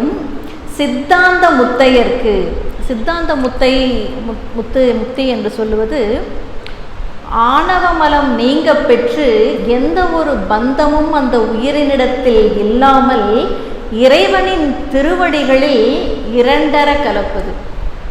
இறைவன் வேறு, நாம் உயிர்கள் வேறு தான். ஆனால் ஆணவமலம் நீக்க பெற்று சுவாமியினுடைய திருவடிகளிலே இரண்டர கலப்பது. இரண்டர கலப்பது கலப்பது அப்படின்னு சொல்லும்போது குறுந்தொகை பாடல், சங்க பாடலில் குறுந்தொகையில் ஒரு பாடல், யாயும் யாயும் யாராகியரோ எந்தையும் நுந்தையும் எம்முறை கேளீர் செம்புல பெயல் நீர் போல அன்புள்ளம் தாம் கலந்தனவே அப்படின்னு சொல்லி ஒரு தலைவனும் தலைவியும் பாடுறாங்க. அதில் செம்புல பெயல் நீர், செம்மண் இருக்கு, மழை நீர் வழிஞ்சு வருது, ஓடி வருது. அந்த நீர் என்ன செய்கிறதா, அந்த செம்மண் நிலத்தோடு கலந்து வரும் பொழுது அந்த நிறத்தினுடைய தன்மையை தானும் பெற்றுக்கொள்ளுகிறதாம். அந்த தண்ணி என்ன செய்யணும், அந்த மண்ணில் கலந்து வர்றதுனால அதுவும் சிவந்த நிறத்தை உடைய நீரோட போலவே அது காட்சி தருகிறதாம். அப்போ அந்த நீரை நம்ம எடுத்து பார்த்தோம் அப்படின்னா அந்த நீர் வேறு, அந்த கலர் வண்ணத்தை வேறு நம்ம பிரிக்கவே முடியாது. ஏன்னா அது இரண்டர கலந்திருக்கிறது. சேர்ந்திருந்தவர்களை பிரிக்க முடியும், கலந்திருந்தவர்களை பிரிக்க முடியாது. அதுதான் கலந்திருப்பதற்கும் சேர்ந்திருப்பதற்கும் உண்டான ஒரு வேறுபாடு. சேர்ந்திருந்தா பிரிச்சிடலாம், ஆனால் இது வேற அது வேற இல்லை அப்படின்னு ஒன்றா கலந்துட்டவங்களை வந்து பிரிக்க முடியும். அந்த மாதிரி அந்த தலைவனும் தலைவியும் வந்து அப்படி கலந்துருந்தாங்கன்னு சொல்லி அந்த பாடலை சுவாமி இந்த இடத்துலையும் வந்து என்ன சொல்கிறாங்க அப்படின்னு சொன்னால், சுவாமிகளினுடைய திருவடிகளிலே அடைந்த உயிரானது அவன் வேறு நாம் வேறு என இருவேறு பொருள்களாக இல்லாமல் இரண்டும் அல்லாமல் ஒன்றாக இரண்டர கலந்து விட்டார்கள். அந்த நிலையை தான் வந்து இந்த சித்தாந்த முக்தி. பாமன் சுவாமிகளை சொல்லும் பொழுதே எப்படி சொல்லுவாங்கன்னா, சுத்த அத்வைத சைவ சித்தாந்த ஞானபானம். அந்த அத்வைத சைவ சித்தாந்தங்கிறது இதுதான். சுவாமி வேறு நாம வேறு இல்லாமல் அவனுடைய திருவடிகளில் நாம் வந்து நம்முடைய உயிரை இரண்டர கலக்க செய்வது தான் அந்த அத்வைதம் அப்படின்னு சொல்லி சுவாமிகளில் வந்து இப்படி சொல்கிறாங்க. பாமன் சுவாமி இதுக்கு குறிப்புகள் இருக்குது. நம்முடைய சச்சிதானந்த பிள்ளை அவர்கள் எழுதிய ஒரே நூல் பாமன் சுவாமிகளினுடைய வாழ்க்கை சரித்திரம் என்கின்ற ஒரு நூலை வந்து சச்சிதானந்த சுவாமிகள் செஞ்சிருக்காரு. அவர் யாருன்னா சுவாமிகளுடைய பாமன் சுவாமிகளினுடைய கூடவே இருந்து அவருடைய மாணவர். அந்த அவர் ஒவ்வொரு நூலையும் எழுதும் பொழுது, ஒவ்வொரு இடத்துலையும் எழுதும் பொழுதும் ஆசிரியர் இப்படி சொன்னார், ஆசிரியர் அப்படி சொன்னார், ஆசிரியர் அங்கே போனாருன்னு சொல்லுவார். ஆசிரியர்னு அவர் சொல்கிறது பாம்பன் சுவாமிகளையும். ஸோ இதில் வந்து ஏன்னா கூடவே வாழ்ந்திருக்காங்க. வேற செய்திகளை வந்து புனைந்து சொல்வதோ திரிந்து மாற்றி சொல்லக்கூடிய வாய்ப்பே அங்கே இல்லை. இந்த சச்சிதானந்த பிள்ளை அவர்கள் எழுதிய இந்த நூல் எங்கேயும் கிடைக்கலைங்கய்யா. கோயம்புத்தூரில் கிடைக்கல, மேபி சென்னையில் இருக்கான்னு பார்க்கணும். அந்த நூல் வந்து நம்ம பேராசிரியர், நம்ம ஐயாவோட குருநாதர் தங்கவேலு சுவாமிகள்கிட்ட இருந்ததாகவும், அதில் இருந்த செய்திகளை வந்து சுவாமிகள் வந்து தங்கவேலு சுவாமிகள் நம்முடைய குருநாதருக்கு சொன்னதாகவும் நம்முடைய ஐயா நிறைய குறிப்புகள் சொல்கிறார். அந்த புக்கு நம்ம ஐயா கிட்ட இருக்கு. அதான் ஆணவமலம் நீங்க பெற்று பந்தம் இல்லாத அந்த உயிரானது இறைவனினுடைய திருவடிகளிலே இரண்டரை கலப்பது, கலந்து அந்த ஒரு சுகானுபவத்தை, மெய்ஞான அனுபவத்தை அனுபவிக்கிறது தான் அந்த சித்தாந்த முக்தி அப்படின்னு சொல்லி உரை சொல்றாங்க பெரியவங்க. அதுதான் வந்து இந்த இத்தகைய சிறப்புடைய அந்த சுவாமி வந்து எல்லாருக்குமே அந்த முக்தியை கொடுக்கக்கூடியவன். பக்குவப்பட்டேன் நான் கூட அந்த நிலைக்கு, அந்த சித்தாந்த முக்தி நிலைக்கு என்னுடைய மனமும் இப்பொழுது தயாராகிவிட்டது, நானும் வந்து பக்குவப்பட்டு விட்டேன் என்கின்றதை நீ என்ன பண்ணனா, நீ போய் அவனிடத்திலே பன்னாயோ பொன்மையிலே, பன்னாயோ அப்படின்னு சொல்கிறாங்க. பன்னாயோன்னா சொல்லாயோ. இந்த இடத்துல பன்னாயோன்னு ரன்னகரம் போட்டிருக்காங்க. ரன்னகரம் 2 சுழினா போட்டிருக்காங்க. 3 சுழினா டன்னகரம் போட்டான்னா அது நீ செய்ய மாட்டாயோன்னு அர்த்தம். 2 சுழினா ரன்னகரம் போட்டாங்கன்னா அதை நீ சொல்ல மாட்டாயோ. பன்னல் என்றால் சொல்லுதல் என்பது பொருள். பன்னல் என்றால் சொல்லுதல். எத்தனை சொற்கள் வந்துருச்சு பாருங்க. வழுத்தாயோ, விளம்பாயோ, இயம்பாயோ, இப்போ பன்னல், பன்னாயோ அப்படின்னு சொல்லிட்டாங்க. இதுக்கு இந்த 2 சுழினா ஒரு சின்ன தகவல். 2 சுழினாவை ஏன் நம்ம ரன்னகரம்னு சொல்லணும் அப்படின்னு சொன்னோன்னா, அந்த மெய்யெழுத்து வரிசைகள் எழுதுறோம் இல்லைங்க, 18 மெய்யெழுத்துக்கள் எழுதுறோம். இக்கு, இங்கு, இச்சு, இஞ்சு, இட்டு, இன்னு, இத்து, இந்து, இப்பு, இம்மு, இய்யு, இரு, இல்லு, இவ்வு, இள்ளு, இல்லு, இற்று, இன்னு. கடைசியில் 17, 18வது வரக்கூடியது இந்த இற்று, இன்னு. அந்த இற்றுங்கிறது பெரியரா. அதை வந்து வல்லினரகரம்னு சொல்லணும், பெரியரான்னு சொல்லக்கூடாது. ஏன் அதை வல்லினரகரம்னு சொல்கிறோம் அப்படின்னா, அந்த மெய்யெழுத்து 18ஐயும் வந்து 3 இனங்களாக பிரித்தோம். வல்லினம், மெல்லினம், இடையினம்னு பிரித்தோம். அதில் வந்து கசட தபர வல்லினம். அப்போ வல்லினத்தில் வர அந்த காசா டா தா பா ரா அதில் வர்றது தான் அந்த பெரியரா. அதனால் அதற்கு வல்லினம் ஒற்றுன்னு பேர். அதை வந்து இருன்னு சொல்லக்கூடாது, இற்றுன்னு சொல்லணும். பற்று, பெற்று, இற்று அப்படி சொல்லணும். அதே போல் வந்து சின்னரா, தமிழில் 2 ரா இருக்குல்லையா, அந்த சின்னராவுக்கு என்ன சொல்லணும் அப்படின்னா இடைநரகரம்னு சொல்லணும். ஏன் அப்படின்னா இடையினத்தில் வரும், எரல வழல இடையினம், அதில் வர்றதுனால அந்த ரா. இப்போது இந்த இற்று இருக்கு இல்லையா, வல்லினரகரம், அதற்கு பக்கத்தில் அது 18வது எழுத்து தான் அந்த இன்னில் முடியும் மெய்யெழுத்து.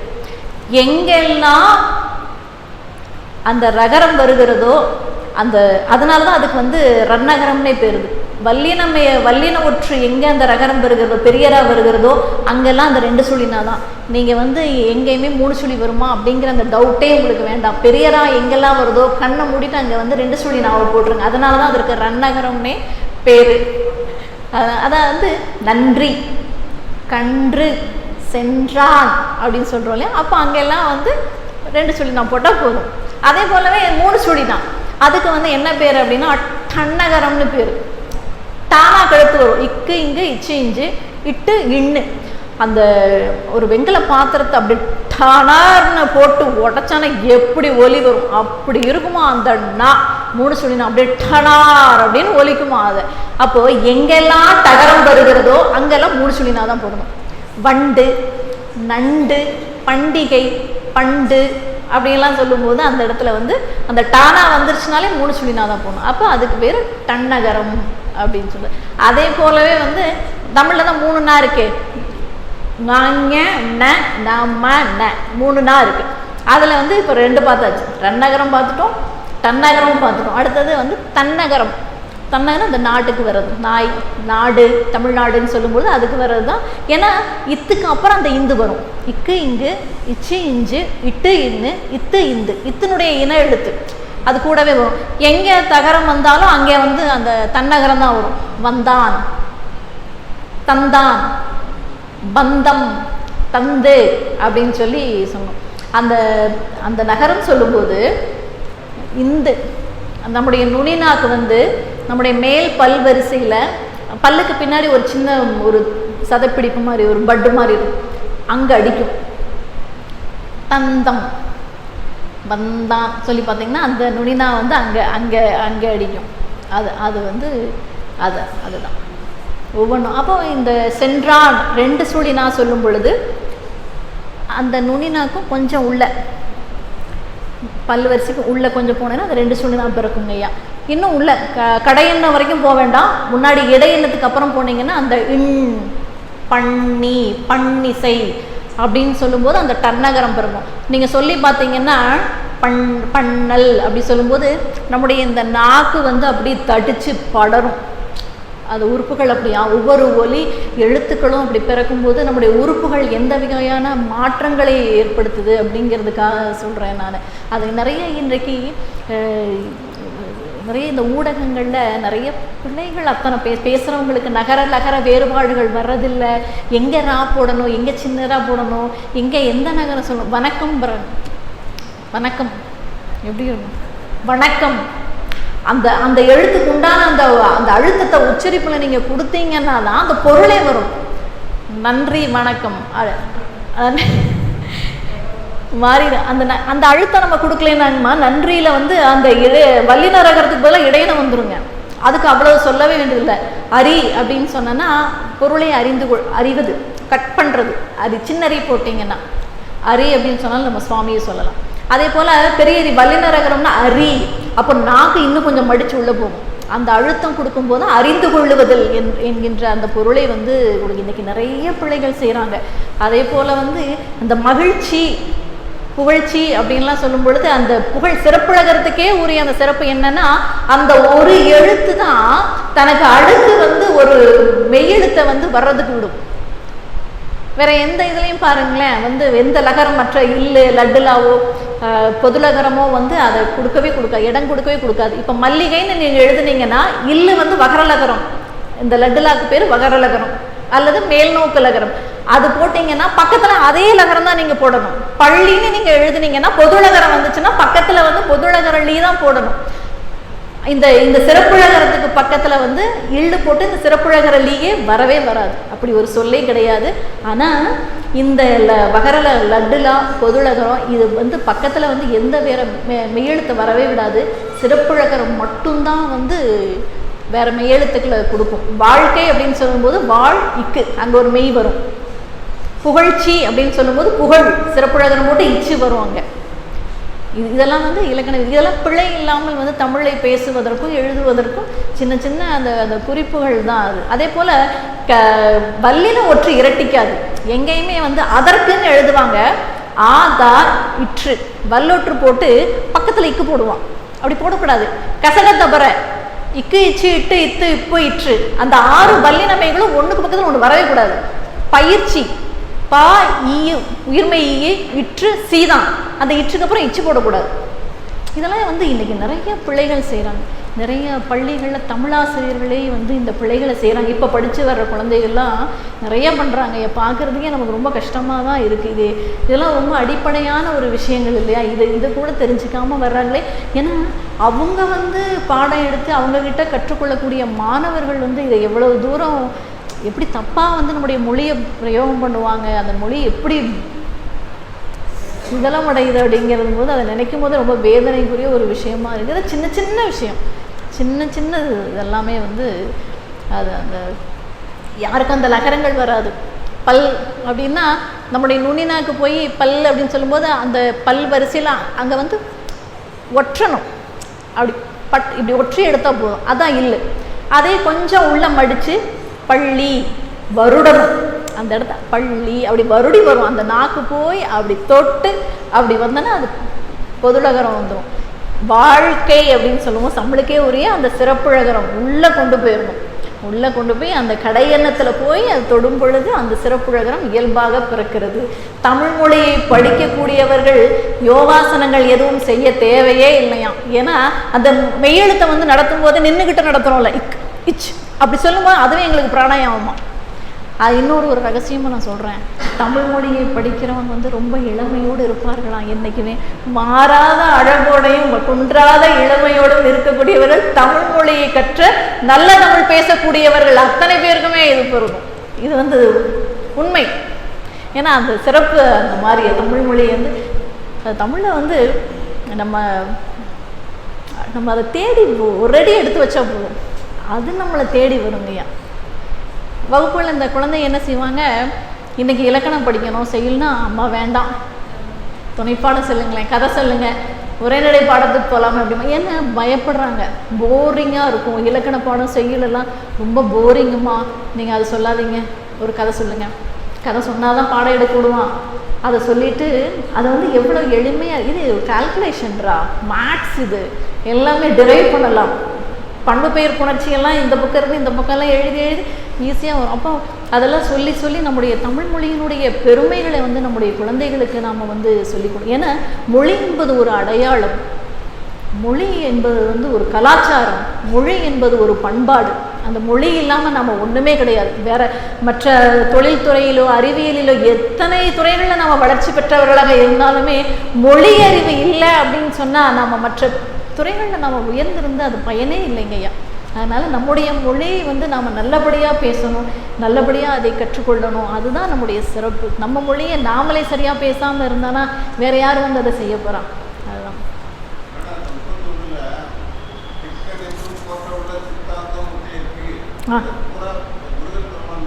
ஆமாங்க ஐயா, சுவாமி தான். பாம்பன் சுவாமிகள் வந்து முருகப்பெருமானை வந்து அருமுக சிவன் தானே சொல்கிறாரு. சுவாமி வந்து இவர் வேற அவர் வேறங்கிறது இல்லை, அவருக்கு எல்லாமே வந்து முருகப்பெருமான் தான். முருகப்பெருமான் தான் வந்து அந்த சித்தாந்த முக்தியை வந்து நம்ம உயிர்களுக்கு அளிக்கக்கூடியவன் சொல்லி அந்த இடத்துல சொல்கிறாரு.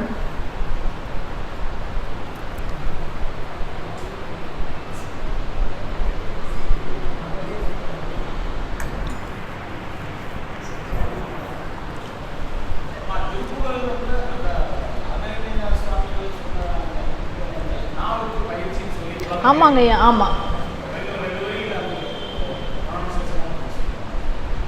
திருப்புகழா அது வந்து இது சயின்டிஃபிக்கலி ப்ரூவன் தாங்கய்யா. ஆமாங்கய்யா, இன்னைக்கு ஏதோ நான் கூட படித்தேன் அதை வந்து யூடியூப்பில். ஏதோ ஒரு மருத்துவமனையில் வந்து ஒரு சிகிச்சைக்காக போயிருக்கும் போது ஒரு தனியே ஒரு அறையில் ஸ்பீச் தெரப்பிக்காக அங்கே வந்து திருப்புகழை சொல்லி கொண்டு இருந்தார்களாம். அது என்னன்னு கேட்டால் நாக்குரல் பயிற்சியாக டங் ட்விஸ்ட் இருக்காங்க. முத்தை தருபத்தி திருநகை அத்திக்கரை சத்திச்சரவண முத்துக்குரு வித்துக்குருவரன் என போதும் அப்படிங்கிறோம். அது வந்து எடுத்த எடுப்புலேயே அப்படியெல்லாம் நமக்கு வராது இல்லையா. அது பயிற்சி பண்ண தான் வந்து இந்த திக்குவாக இருக்கிற குழந்தைகளுக்கு நான் பெருமையாக சொல்லிக்குவேன். என்னுடைய மாணவர்கள், என்னுடைய வகுப்பில் இருக்கக்கூடிய மாணவர்களுக்கு சில நேரங்களில் இப்போ குழந்தைங்க வந்து கொண்டே பேசுவாங்க, திக்கி பேசுவாங்க, சரியாக வந்து பேச்சே வராது அந்த குழந்தைகளுக்கு. அப்போ நான் சொல்லுவேன், ஒரு 2 வரி எடுத்துப்போம், இன்றைக்கி போய் உங்கள் வீட்டில் இன்றைக்கி உங்கள் ஐயா கிட்ட சொல்லு, உங்கள் தாத்தா இருப்பார் வீட்டில், கட்டாயம் திருப்புகழ் புஸ்தகம் உங்கள் வீட்டில் இருக்கும், எடுத்தம்பி அதைய எடுத்து படி, 2 வரி படி, நாளைக்கு வகுப்பில் வந்து அம்மா கிட்ட நீ அதை சொல்லணும். இப்படி வந்து இதெல்லாம் நான் பயிற்சி கொடுக்குறேங்க ஐயா. நல்ல ஒரு செய்தி, நல்லா ஞாபகப்படுத்துனீங்க. அதாவது முழுக்க வந்து அருணகிரிநாத பெருமானனுடைய பாடல்கள் எல்லாம் வந்து ரொம்ப டஃப்புங்கய்யா. நான் அது வந்து நல்ல நாக்கு வளைஞ்சி தமிழ் அதை பயிற்சி பாடி படிக்கிறவங்களுக்கு தான் அது நல்லா வருது. பாம்பன் சுவாமிகள் வந்து எல்லாமே ரொம்ப எளிமையாக நமக்கெல்லாம் புரிகிற மாதிரி சொல்லியிருக்காரு. ஏன்னா அருணகிரிநாத பெருமானை வந்து மானசீக குருவாக ஏற்று வந்தவர் தான் நம்முடைய பாம்பன் சுவாமிகள். முருகப்பெருமான் எப்படி அருணகிரிநாதருக்கு வந்து உபதேசம் பண்ணினாரோ அதே போலவே தான் நம்முடைய பாம்பன் சுவாமிகளுக்கும் வந்து முருகப்பெருமான் வந்து உபதேசம் பண்ணி இருக்காரு. அருணகிரிநாத சுவாமிகளுடைய காலம் வந்து அந்த 1340-50களுக்கு அப்புறம் 1430க்குள்ள அதனுடைய தொடக்க காலத்தில் 14-15ஆம் நூற்றாண்டுக்கு முந்தைய காலகட்டம் அப்படின்னு சொல்கிறாங்க. நம்ம சுவாமிகள் வந்து 18-19ஆம் நூற்றாண்டினுடைய இடைப்பட்ட காலம் 1850களில் பிறந்து சுவாமிகள் வந்து 1929 முக்தி அடைஞ்சிருக்காரு நம்முடைய சுவாமிகள். அப்போது அருணகிரிநாத சுவாமிகளுக்கும் பாம்பன் சுவாமிகளுக்கும் இடைப்பட்ட கால தூரம் வந்து கிட்டத்தட்ட 450-500 ஆண்டுகள். நமக்கும் பாம்பன் சுவாமிகளுக்கும் 175 ஆண்டு தான். 170 அவ்வளோதான். நம்ம பாருங்கள் எவ்வளோ நெருங்கி இருக்கோம் சுவாமிகளை அப்படிங்கிறது. இதெல்லாமே நமக்கு வந்து இந்த மாதிரியான அருளாளர்கள் வாழ்ந்த காலத்தை ஒட்டியே நாமளும் பிறந்திருக்கிறோம். இவர்களுடைய கதைகளை வந்து வரலாற்று செய்திகளை நம்ம கேட்குறோம், இவர்களுடைய நூல்களை படிக்கிறோம் என்பதே நமக்கு ஜென்ம சாஃபல்யம். நம்முடைய பிறந்த பிறவிக்கு வந்து இதுதான் அர்த்தம் சேர்க்கக்கூடியது அப்படின்னு.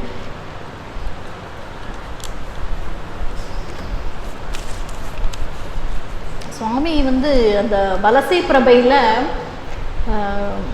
சொல்லிட்டாராம் அவங்களுடைய அந்த சீடர்களுக்கெல்லாம் வந்து சொல்கிறாரா, அந்த ஒரு குழி தோண்டி அதில் உள்ளே உட்காந்துடுறேன், உள்ளே உட்காந்து நான் வந்து சுவாமியை நினைத்து தியானம் செய்ய போகிறேன். சுவாமி முருகப்பெருமான் காட்சி கொடுத்து வந்தாதான் முன்னாடி பிரசன்னமாகி எனக்கு காட்சி கொடுத்தாதான் நான் வெளியே வருவேன்னு சொல்லிட்டாராம்.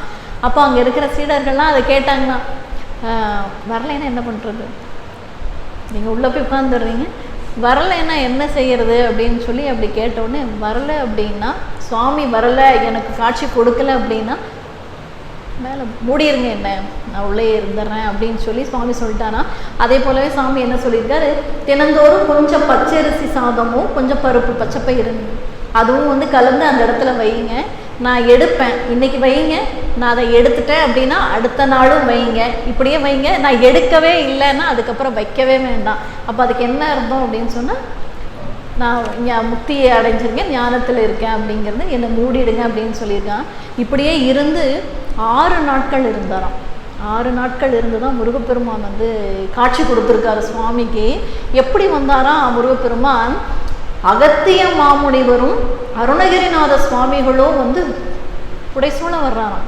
சுவாமி தனியாக வரலையாம், அருணகிரிநாதரும் வந்திருக்கார், அகத்திய பெருமானும் வந்திருக்கார். அவங்க 2 பேரும் என்ன சொல்கிறாங்களாம், இதெல்லாம் சச்சிதானந்த பிள்ளையை வந்து எழுதுறாராம். சுவாமி சொல்ல சொல்ல, பாமன் சுவாமிகள் இப்படியெல்லாம் நடந்ததுன்னு சொல்ல சொல்ல சச்சிதானந்த சுவாமிகள் வந்து அதை அப்படியே எழுதுறாரு. இவங்க 2 பேரும் முருகன்கிட்ட, அகத்திய பெருமானும் அருணகிரிநாதரும், இவன் பரவாயில்ல, இந்த பையன் ரெக்கமெண்டேஷன், நம்ம டீச்சர்லாம் சொல்லுவோம்ல, இந்த பையன் மிஸ் பாவம், இந்த பையனை ஒரு 2 மார்க் தானே போட்டு பாஸ் பண்ணி விடுங்க, ரேங்க் வாங்கிடுவான் அப்படின்னு, அது மாதிரி இவனுக்கு நீங்கள் உபதேசம் செய்யலாம், பண்ணுவிக்கலாம் அப்படின்னு சொல்லி இவங்க 2 பேரும் சொல்லவும், சுவாமி முருகப்பெருமான் என்ன செஞ்சான்னா, உள்ளே அந்த குழிக்குள்ளே இறங்கி வலது செவியில் உபதேசம் பண்ணிட்டு உடனே மறைஞ்சிட்டாராம். அதை வந்து இவங்க கேட்குறாங்களா, சீடர்கள்லாம் வந்து சுவாமி வந்து என்ன உபதேசம் பண்ணார் அப்படின்னு சொல்லி கேட்கும்போது, அதை சொல்லறதுக்கு இது கிடையாது இல்லையா, சொல்லக்கூடாது. வெளியில் சுவாமி பண்ண உபதேசத்தை வந்து வெளியில் யாருக்கும் சொல்லக்கூடாது அப்படின்னொன்னு இவங்க, சரி அதை சொல்ல வேண்டாம், அதனுடைய உட்பொருளையாவது எங்களுக்கு விளக்கலாமே, அது எதை பற்றியதுங்கிறதையாவது எங்களுக்கு நீங்கள் சொல்லி விளக்க சொல்லலாமே அப்படின்னு கேட்கும்போது, சுவாமிகள் வந்து அதை 127 பாடல் எழுதியிருக்காராம். சுவாமி வந்தான், ஒரு வினாடி தான் இருந்தான், சொன்ன உபதேசம் பண்ண உடனே மறைஞ்சிட்டான். அந்த ஒரு பொருளை விளக்கிறதுக்கு இப்போ 127 பாடலை எழுதியிருக்கீங்களே சுவாமினா, இது அத்தனையில் இருக்கிறது தான் அவன் சொன்னான் அப்படின்னு சுவாமிகள் வந்து அதை சொல்கிறானாம். அப்படி அதுக்கப்புறம் தான் வந்து சுவாமிகள் வந்ததாகவும், அவர் அந்த 6 நாளும் வந்து அந்த தியானத்தில் இருக்கும் பொழுது, தவத்தில் இருக்கும் பொழுது பெரிய பாம்பு ஒன்று தன் மீது ஊர்ந்து சென்றதாகவும் சுவாமி சொல்கிறாராம். ஆனால் ஒன்றும் பண்ணலையா, அப்படி ஊர்ந்து சென்றதாக அவர் தன்னுடைய சீடரிடத்தில் சொல்கிறாரு. பேய்கள் எல்லாம் கூட வந்து சுவாமியை வந்து மிரட்டியதாகவும், அவருடைய தவத்தை கலைப்பதற்கு அவருக்கு தொந்தரவு கொடுத்ததாகவும் சுவாமிகள் அந்த இடத்துல பதிவிடுறாரு. அப்போ அவர் என்ன செஞ்சாரா, தன்னிடத்துல ஒரு கோல் ஒன்று வச்சிருந்திருக்காரு, ஒரு தண்டம், அதை தூக்கி அதை வீசினோடனே அந்த பேய்கள் எல்லாம் ஓடிதான். இன்றைக்கும் உங்க வலசை பிரபையில் சுவாமி அந்த தவம் செய்த அந்த இடத்துல வந்து ஆலயம் கட்டி சுவாமிகள் வைத்திருந்த அந்த கோல் இன்றைக்கும் அங்கே இருக்காம. நானும் போனதில்லை, வலசை பிரபை போனதில்லை. திருவான்மையூரில் சுவாமியினுடைய அந்த ஊரில் இருக்குங்களாமாங்க, என் வலசையில் வந்து சுவாமிகளுடைய நினைவாலயம் இருக்குங்களாம்மா, இருக்குங்க. பிரபன் வலசை, பிரபன் வலசையில் இருக்குது, ராமேஸ்வரம் பக்கத்தில். நானும் போனதில்லை, இன்னும் திருவருள் இல்லை. திருவான்மையூர் போய் மயூரபுரத்துலையும் வந்து சுவாமிகள், பாம்பன் சுவாமிகளுடைய ஆலயத்திற்கு இன்னும் போகலை. சுவாமி நீ என்னைக்கு கருணை செஞ்சு கூப்பிடுவாருன்னு எனக்கு தெரியல. திருவருள் ரொம்ப ஆசையாக இருக்குது. ரொம்ப வருஷமாக நான் வெயிட் பண்ணுறேன் பாம்பன் சுவாமிகளை தரிசனம் பண்ணணுங்கிறதுக்காக.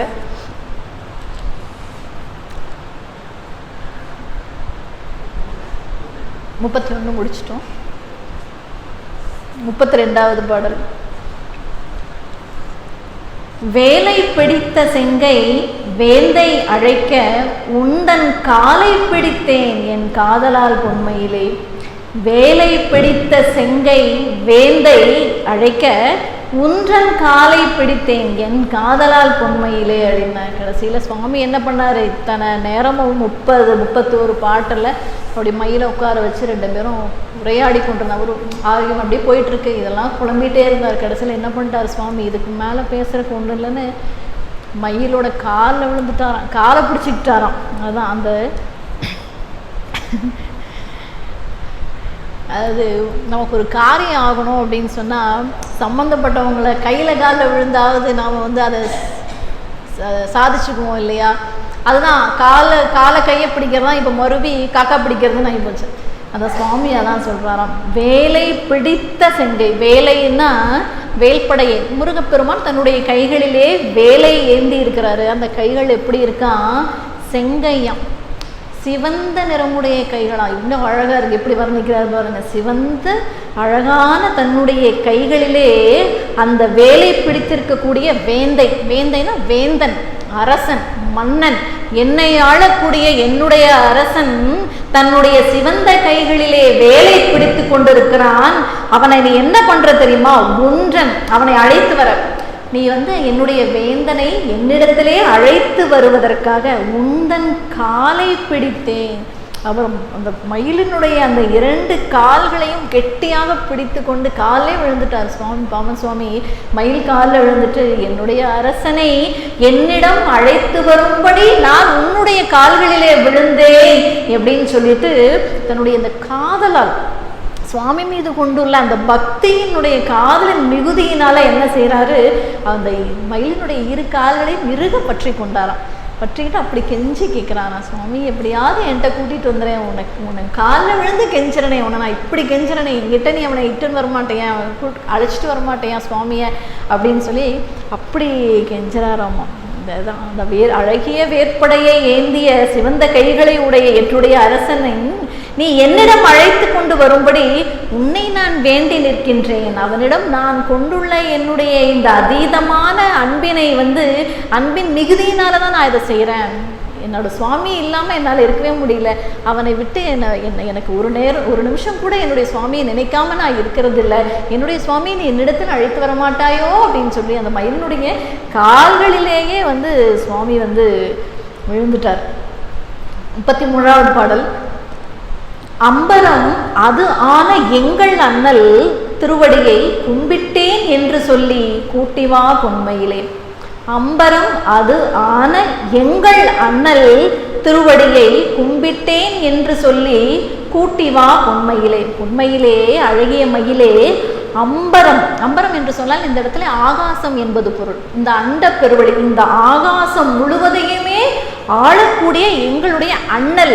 அண்ணல் அப்படின்னு சொன்னா இந்த இடத்துல இறைவன், தலைவன், தந்தை, குரு, ஆசான், பெருமா எப்படி வேணா எடுத்துக்கலாம். இந்த இடத்துல வந்து அண்ணல் அப்படிங்கிற நம்ம வந்து வீட்டில் வயதுல மூத்தவர்களே ஆண் பாலர்களை வந்து அண்ணா அப்படின்னு சொல்லி அழைக்கும். அது அண்ணான்னா நமக்கும் மூத்தவன், நம்மை விட பெரியவன். அண்ணல் என்று சொன்னாலும் இந்த இடத்துல அதுதான் என்னுடைய தலைவன், என்னுடைய கடவுளை வந்து என்னுடைய குருவாய் இருக்கக்கூடியவனை நீ வந்து என்னிடத்துல கூட்டி வர மாட்டாயா அப்படின்னு சொல்ல. அம்பரம் என்பதற்கு இந்த இடத்துல ஆகாயம் என்கின்ற பொருள்ல தான் சுவாமி சொல்லியிருக்காரு. ஆனால் அம்பரம் என்பதற்கு துகில், திசை, கடல், சீலை போன்ற பல பொருள்கள் இருக்கிறது. இத்தனை பொருள்கள் அந்த அம்பரம் என்கின்ற ஒரு சொல்லுக்கு இருக்கிறது. ஆனால் இந்த இடத்துல வந்து சுவாமி என்ன செய்கிறார்? பாமன் சுவாமிகள் முருகப்பெருமானை வந்து இந்த அம்பரம், இந்த ஆகாயம் முழுவதும் இந்த ஆகாயத்துக்குள்ள இந்த அண்டங்கள் தானே இருக்கு, இந்த பூமி பூவுலக தானே, அத்தனையும் தன்னுடைய நிழற்கீழ ஆளக்கூடிய என்னுடைய இறைவனை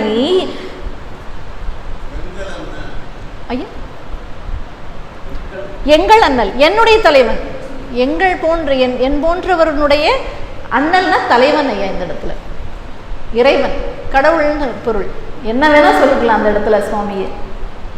என்னுடைய தலைவனினுடைய திருவடியை கும்பிட்டேன். கடைசியில் அவனுடைய காலை விழுந்து நான் தொழுகிறேன். அவனுடைய திருவடிகளை பற்றி கொண்டு, என்னுடைய சுவாமியினுடைய அடிகளை நான் பற்றி கொண்டு நான் இப்படியெல்லாம் வந்து நான் அவனை போற்றுகிறேன், அவனை நான் நினைந்து ஏங்குகிறேன் என்று சொல்லி, அப்போ இதெல்லாம் நீ போய் அவன்கிட்ட சொல்லி கும்பிட்டேன், அவனுடைய காலில் விழுந்து நான் கும்பிட்டேன்னு நீ சொல்லி எங்கிட்ட கூட்டி வா பொன்மையிலே. அவன்கிட்ட இதெல்லாம் நீ எடுத்து சொல்லி என்கிட்ட எப்படியாவது என்கிட்ட கூட்டிகிட்டு வந்துட மாட்டேயா அப்படின்னு சொல்லி இந்த இடத்துல வந்து சுவாமி வந்து மயிலின் இடத்துல மறுபடியும் கெஞ்சுறாரு. முதல் பாட்டில் காலை பிடிச்சிக்கிட்டாரு, இப்போ என்ன சொல்கிறாரு, நான் முருகனோட காலை பிடிச்சிட்டு நான் கெஞ்சுறேன். அவன் தான் இந்த அண்டங்கள் முழுவதையுமே ஆளக்கூடியவன், என்னுடைய தலைவனாக இருக்கக்கூடியவன். அவனை நான் இப்படியெல்லாம் தொழுதுகிறேன், மன்றாடுகிறேன், கதறி அழறேன், இப்படி இதெல்லாம் பண்ணுறேன். நீ அவனை போய் நான் அழறேன், நான் வருத்தத்தில் இருக்கேன்னு சொல்லி நீ எங்கிட்ட கூட்டிகிட்டு வர மாட்டேயோ பொன்மையிலேன்னு சொல்லி சுவாமிகிட்ட வந்து ரொம்ப ஏக்கமாக உருக்கமாக அந்த மயில்கிட்ட சொல்கிறார். நீ போய் அவனை அழைச்சிட்டு வர மாட்டாயோ அப்படின்னு சொல்லிட்டு. 34வது பாடலுங்க. வீட்டுக்குள் தங்கி வெளிப்படா மன்னவனை கூட்டி கொடுப்பல் என்று கூட்டி வா பொன்மையிலே. வீட்டுக்குள் தங்கி வெளிப்படா மன்னவனை கூட்டி கொடுப்பல் என்று கூட்டி வா பொன்மையிலே அப்படின்னு சொன்னா, இந்த இடத்துல வீட்டுக்குள் அப்படின்னா தன்னுடைய மனமாகிய வீடு. சுவாமி உள்ளதான் இருக்கான், பாமன் சுவாமியினுடைய உள்ளத்திலேயே குடிகொண்டிருக்கிறான் முருகக்கடவுள். ஆனாலும் அந்த இடத்துல என்ன ஆகுது அப்படின்னு சொன்னான்னா, அவன் உள்ளே இருந்து உறைந்து கிடக்கிறான், என்னுடைய உள்ளத்திலே தான் அவன் சுவாமி தங்கி இருக்கிறான் என்பதை என்னுடைய அந்த ஆணவ மலத்தினால என்னால் அதை உணர முடியல, அதை விட்டு நான் வெளியே வரல, அதை உணராமல் இருக்கேன். நான் சுவாமி என்னுள்ளத்திலேயே இருக்கிறான் அப்படிங்கிறதே எனக்கு தெரியல, அதை உணராமல் நான் இருக்கிறேன். அதான் வீட்டுக்குள் தங்கி வெளிப்படாமல் பண்ணவன், என்னுடைய உள்ளத்திலேயே இருக்கிறான். ஆனால் அதை விட்டு ஏன் நான் உணர்ந்தால் தானே சுவாமி இருக்கிறத நான் உணர முடியும், வெளியே வருவோம். வெளிப்படாத என்னுடைய மன்னவன், வெளியே வராத என்னுடைய மன்னவன் அரசனை கூட்டி கொடுப்பன் என்று கூட்டிவா பொன்மை. இந்த இடத்துல சுவாமி என்ன பண்ணுறாரு, தன்னுடைய உயிரை தலைவியாக வைத்து சுவாமியை தலைவனாக வைக்கிறார். அவருடைய உயிரை தலைவியாக வச்சு, நீ போய் மயிலே இங்கே பாரு, அவனுடைய தலைவி இங்கே இருக்கா, அவருடைய உயிரான், அவருடைய ஆன்மா இங்கே இருக்கான், அதுதான் தலைவியான், சுவாமி அங்கே இருக்காராம். மயிலே நீ போய் அவன்கிட்ட சொல்லு, தலைவா உன்னுடைய தலைவி இங்கே உனக்காக காத்து கொண்டிருக்கிறாள், நான் அவளிடத்தில் உன்னை கூட்டிக் கொண்டு செல்கிறேன், உங்கள் இருவரையும் இணங்குமாறு நான் செய்கிறேன், அதனோடு நீ என்னோடு வா என்று நீ அவனை அழைத்து கொண்டு வா பொன்மையிலேன்னு சொல்லி சுவாமி இந்த இடத்துல சொல்றாருங்க. அதான் என்னுடைய இதயம் மனமாகிய வீட்டிற்குள்ளே இருந்து கொண்டு வெளிப்படாத என்னுடைய மன்னவா உன்னுடைய தலைவியுடன் உன்னை நான் கொண்டு போய் சேர்ப்பேன் என்று சொல்லி என்னிடம் அவனை நீ அழைத்து கொண்டு வருவாயே அப்படின்னு சொல்லி இந்த பாடல்ல வந்து கேட்கிறார் சுவாமி. ரொம்ப ரொம்ப ரொம்ப அருமையான பாடல். இந்த பாமன் சுவாமிகளினுடைய இந்த பொன்மயிர் கண்ணி ஒவ்வொரு பாடலையும் படிக்கங்க ஐயா, ஒரு மனிதன் வந்து சுவாமியை வந்து இவ்வளவு தூரம் கெஞ்ச முடியுமா, இவ்வளவு தன்னை தாழ்த்தி பெருமானை வந்து இப்படி வேண்ட முடியுமா அப்படிங்கிறது படிக்க ரொம்பவுமே மெய்சிலிர்க்கக்கூடிய நிறையா இடத்துல வந்து சுவாமி வந்து அதை உணர்த்துவார். ரொம்ப மனசை வந்து உருக்கக்கூடிய பாடல்கள் இதெல்லாம்.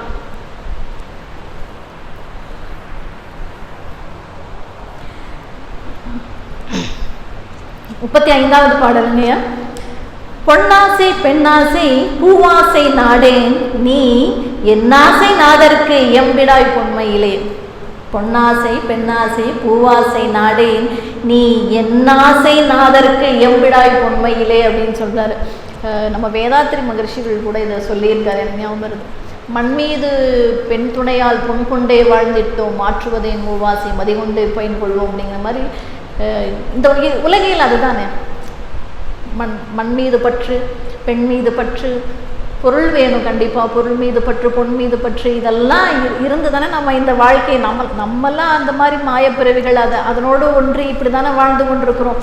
ஆனால் சுவாமிகள் வந்து என்ன சொல்கிறாரு, பொன்மயில் இடத்துல மயிலே இந்த பெண்ணாசை, பொண்ணு, மண், இந்த ஆசைகள் எல்லாம் எனக்கு விருப்பமே இல்லை, எனக்கு அதெல்லாம் வேண்டாம். நீ என்ன சொன்ன, என்னுடைய ஆசை நாயகன், எனக்கு ஆசையெல்லாம் யாருன்னா என்னுடைய தலைவன், அவனுடைய திருவடியை வந்து அடைவது ஒன்று தான் எனக்கு வந்து இந்த இந்த இந்த பிறவியில் வந்து எனக்கு இருக்கக்கூடிய ஒரே ஒரு ஆசை, என்னுடைய விருப்பம், நாட்டம் எல்லாமே வந்து சுவாமியினுடைய திருவடியை நான் சேருவது ஒன்று தான் எனக்கு. இதெல்லாம் எனக்கு எதுவுமே தேவையில்லை, இதெல்லாம் நான் விரும்பவே இல்லை அப்படின்னு சொல்லி சொல்கிறான். சுவாமிகள் வந்து இதே மாதிரி சமாதான சங்கீதம்னு ஒரு பாடல் தொகுதி எழுதியிருக்காரு பாம்பன் சுவாமிகள். அதை கேளுங்க, நம்ம ஒதுவா மூர்த்திகள் அதை பாடியிருக்காரு, யூடியூப்பில் போடுங்க, சமாதான சங்கீதம் அப்படின்னு சொல்லிட்டு. அந்த பாடல் தொகுதியில் வந்து பாம்பன் சுவாமிகள் தன்னுடைய மனதிற்கு சமாதானம் சொல்லுவார். ரொம்ப உருக்கமானது. அதுலேயும் இதையே சொல்கிறாரு இல்லையா, பெண்ணாசை பொன்னாசை மண்ணாசை மூன்றையும் போக்கடித்தாலும் என்னை கேள், உந்தன் ஆணை ஞானம் ஒன்றே தன்னை காட்டும் தலைவனிடம் கூட்டும். இதெல்லாம் நான் விட்டுட்டேன், பெண்ணாசை மண்ணாசை பொன்னாசை எல்லாத்தையும் விட்டுட்டேன். ஆனாலும் பெருமானே, உன்னுடைய ஆணைக்கிணங்கி உன்னுடைய ஞானம் எனக்கு வந்தாதானே நான் உன்னை கூட முடியும். இதெல்லாம் அந்த ஆசைகள் இல்லைனாலும் சுவாமியை நம்ம தேடணும்ல, சுவாமியை நினைக்கணும்ல, வழிபாடு செய்யணும்ல, சுவாமியை போற்றி பரவும் பொழுது தானே சுவாமியினுடைய அருள் நமக்கு கிடைக்குது அப்படின்னு சொல்லி, உன்னுடைய அருள் உன்னால் வழங்கப்படக்கூடிய அருள் என்னும் ஞானம் ஒன்று இருந்தாதான் உன்னையும் நான் பார்க்க முடியும். அதுதான் வந்து இந்த பெண்ணாசை பொன்னாசை மண்ணாசை எல்லாம் எல்லா ஆசைகளையும் நான் விட்டுட்டேன், எனக்கு எதுவுமே இல்லை. ஆனால் நீ வந்து என்னுடைய ஆசைக்கு இறங்கக்கூடியவன், என்னுடைய தலைவன், அதை நீ சொல்லியாவது என்கிட்ட கூட்டிட்டு போய். அவன் என்னமோ நினச்சிட்டு இருக்கான், நான் இந்த பூமியில் பிறந்துட்டேன். இல்லறத்தில் இருந்து கொண்டே தான் சுவாமி வந்து துறவரம் ஏற்றார். அது ஒரு சிறப்பு பாம்பன் சுவாமிகள் இடத்துல. அப்படியெல்லாம் இருந்து அவன் நினச்சிட்டு இருக்கான், இன்னுமே நான் வந்து என்னுடைய மனைவி மக்கள் இந்த நிலம், ஏன்னா அவர் வேற நான் 3-4 பனங்காடு தென்னந்தோப்பு நல்ல செல்வ செழிப்பில் வாழ்ந்த ஒரு குடும்பத்திலேருந்து வந்தவர் இல்லையா. அதனால் சுவாமி ஏதாவது நினச்சிட்டு இருக்க போகிறேன், எனக்கு அதில் எல்லாம் உண்மையிலேயே எனக்கு பற்றே கிடையாது, எனக்கு ஆசையே இல்லை. எனக்கு ஒன்று என்னுடைய சுவாமியை நான் அடையணும், அவனை நான் பார்க்கணும். இதை ஒன்றை சொல்லி என்னை வந்து நீ கூட்டிகிட்டு வருவியா அப்படின்னு சொல்லி அவன்கிட்ட கேட்குறாரு. அந்த ஐயா ஒரு முறை சுவாமிகள் வந்து பழனிக்கு போகணும் அப்படின்னு சொல்லி அவர் கேட்குறாரு இல்லை பாருங்கள். அவருக்கு வந்து பழனி போகணும் அப்படின்னு சொல்லி தன்னுடைய நண்பர் அங்கமுத்து பிள்ளை, அவர் ஒரு தமிழாசிரியரும் கூடவா, அவர்கிட்ட வந்து தன்னுடைய விருப்பத்தை சொல்கிறாரு சுவாமிகள். அப்படி சொல்லும் பொழுது அவருடைய நண்பருக்கு வந்து தெரிஞ்சிருச்சு, இவர் வந்து பழனிக்கு போயிட்டாருன்னா துறவு வாங்கிடுவார். ஏன்னா அப்போ வந்து சுவாமிக்கு வந்து கல்யாணம் ஆனது வந்து 1978 சுவாமி 1852 பிறந்திருக்காரு. கிட்டத்தட்ட ஒரு 25-26 வயசில் சுவாமிக்கு திருமணம் நடக்குது. அப்போ 3 பிள்ளைகள், முருகைய பிள்ளை, சிவஞானாம்பாள், குமரகுருதாசன் 3வது பிள்ளை பேர். அப்போ 3 குழந்தைகளை விட்டுட்டு இவன் இந்த திருமணமாகி 12 ஆண்டுகள் தான் ஆகுது. இப்படி அவன் பழனிக்கு போகிறான்னா துறவரம் ஏற்கத்தான் போகிறாங்கிறது அவருக்கு புரிஞ்சிருச்சு, அவருடைய நண்பருக்கு.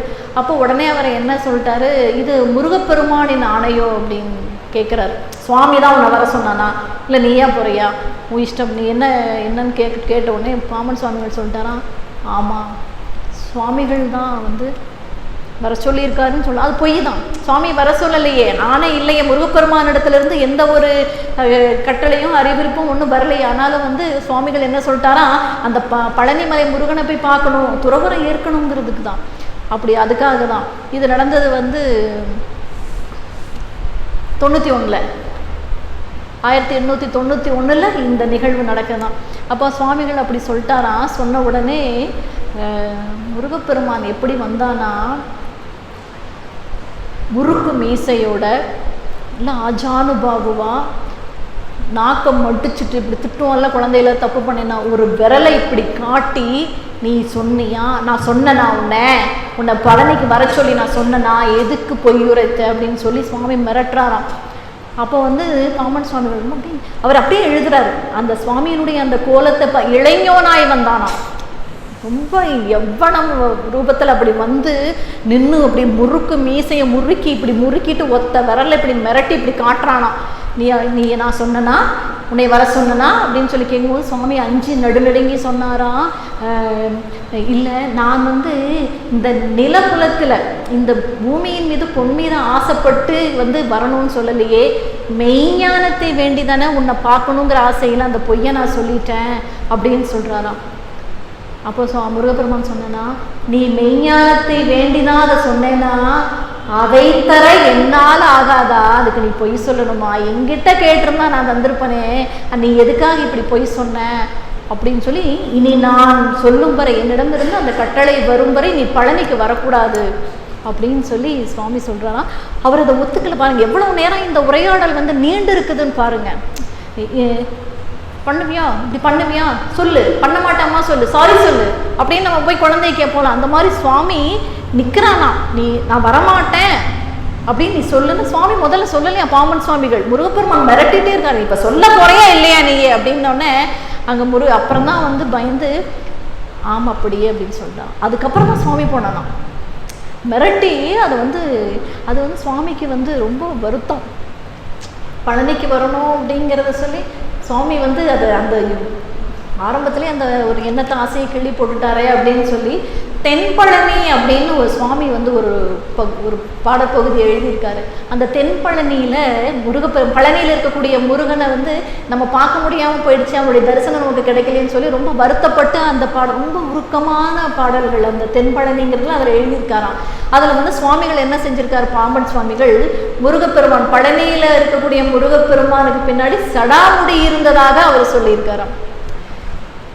இவர் தான் போவே இல்லையே பழனிக்கு, அப்புறம் பழனி முருகனுக்கு எப்படி வந்து சடைகள் இருந்தது அப்படின்னு சொல்லி கேட்கும் பொழுது இந்த செய்தி இது வந்து நம்ம பேராசிரியர் ஐயாவோட குருநாதர் தங்கவேலு சுவாமிகள் சொன்னாராம், பாம்பன் சுவாமிகளுக்கு பழனி போய் தான் முருகனை பார்க்கணும்னு இல்லை, இவர் நினச்சா அவன் இங்கே வந்துட போகிறான்.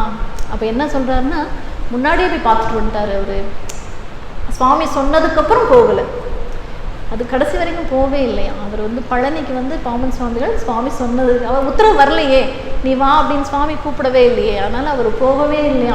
அதில் அந்த தென்பழனி அப்படிங்கிற அந்த பாடத்தொகுப்பு ரொம்ப இதில் ரொம்ப வருந்தி, நீ கூப்பிட மாட்டியா, நான் இப்படி தப்பு பண்ணிட்டு இருந்தான் அதனால் கூப்பிட மாட்டேயா அப்படின்னு சொல்லி ரொம்ப கெஞ்சி கேட்டு அதில் உருக்கமான பாடல்கள். இந்த இடத்துல அவருடைய சச்சிதானந்த பிள்ளை நூலில் இதை எழுதுறாருங்க. சுவாமி வந்தார் இல்லையா, வந்து அந்த சுவாமி வந்து அந்த காட்சியை வந்து நீங்கள் எப்படி இருந்தால் அது விளக்கலாம்ல. நாங்கள்லாம் பார்த்ததில்ல சுவாமியை நீங்கள் நேரில் பார்த்து, இது நினைவில் நடந்திருக்கு. நிறைய இடத்துல கனவில் வந்திருக்காரு சுவாமி, இது வந்து நினைவில் வந்ததாக அப்படி பயந்து அவர் எழுதுகிறாரு. எப்படி இருந்தார் அப்படின்னு கேட்கும் பொழுது பாம்பன் சுவாமிகள் என்ன சொல்கிறாரா, நமக்கு வந்து ஞானத்தை போதிக்கக்கூடிய குருவாக சுவாமி வந்திருந்தா அதை நான் சொல்லியிருப்பேன். இந்த இடத்துல வந்து என்னை கண்டிக்கும் பொருட்டாக சுவாமி வந்ததுனால அதை பற்றிய விளக்கம் சொல்லலாகாது அப்படின்னு சொல்லிட்டாராம். சுவாமிகள் வந்து அதை சொல்லலையாம், விளக்கி சொல்லலையாம். அது அந்த ஒரு நினைவு சுவாமிகள் வந்து இப்படியெல்லாம் முருகப்பெருமான் அருணகிரிநாதருடைய வாழ்க்கையில் கூட இவ்வளவு நிகழ்ச்சிகள் அற்புத செயல்கள் சுவாமி செய்திருக்காரா அப்படின்னா தெரியல. ஆனால் பாம்பன் சுவாமிகளுடைய வாழ்வில் வந்து அப்படி டே டு டே லைஃப்பில் என்ன உட்காந்தா அவருக்கு சுவாமிக்கு என்னென்ன தேவையோ கூடவே இருந்து அப்படி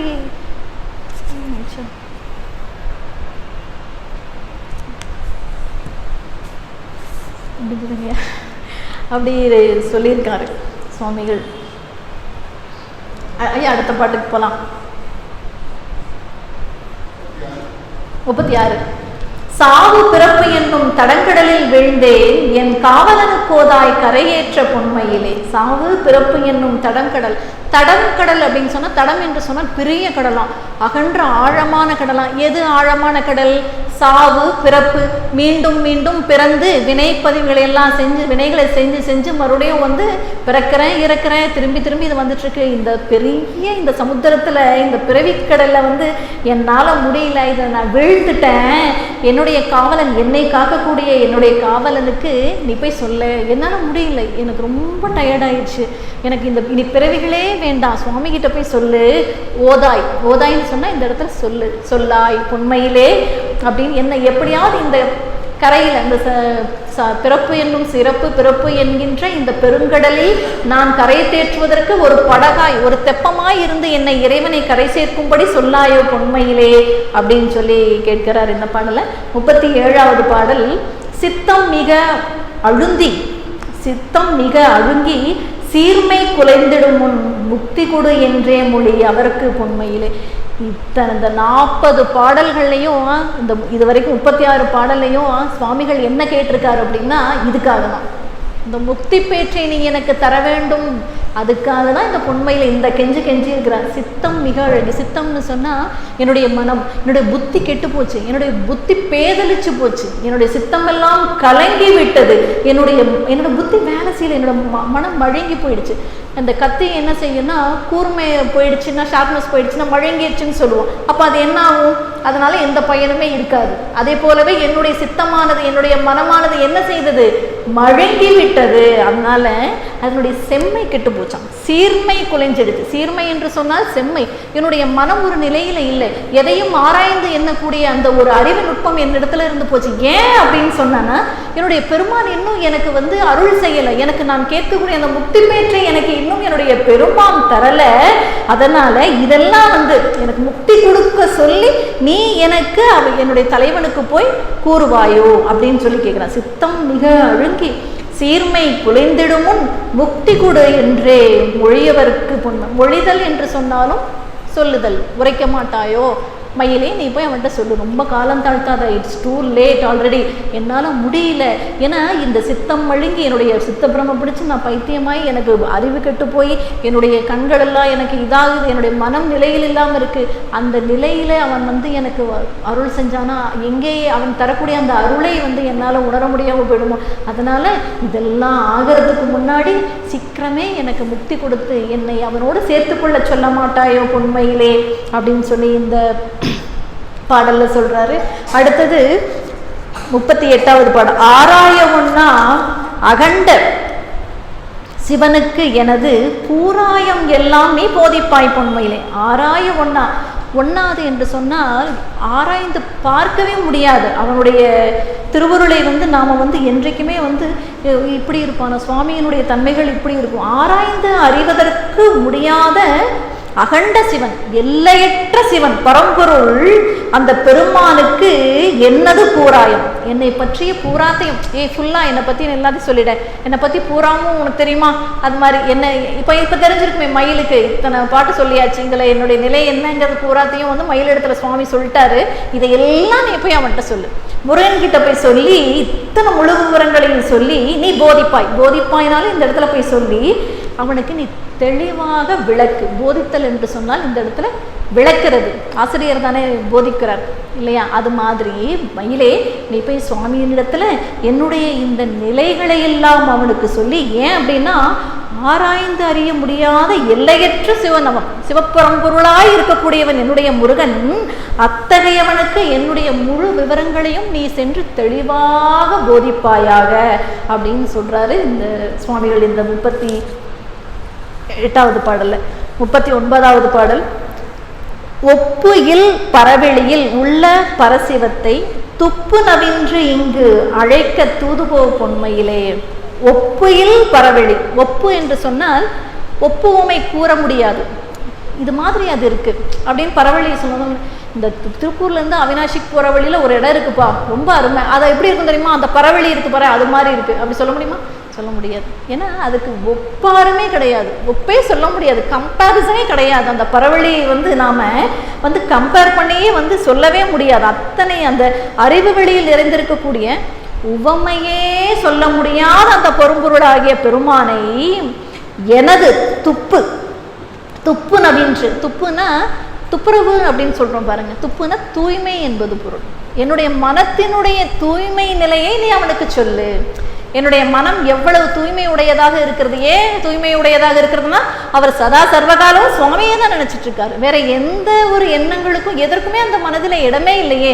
சுவாமியை நினைப்பதை தவிர அங்க வேற எதுக்குமே இடம் இல்லை. அதே போல அதனால நீ என்ன செய்யற அப்படின்னு சொன்னா துப்பி நவின்றுனா நவிழ்தல், அதுவும் சொல்லுதல். என்னுடைய மனதினுடைய தூய்மையை என்னுடைய சுவாமிக்கு நீ சொல்லி தூது போக மாட்டாயோ அப்படின்னு சொல்லி கேட்கிறார். அதாவது அறிவு வெளியில் நிறைந்திருக்கும்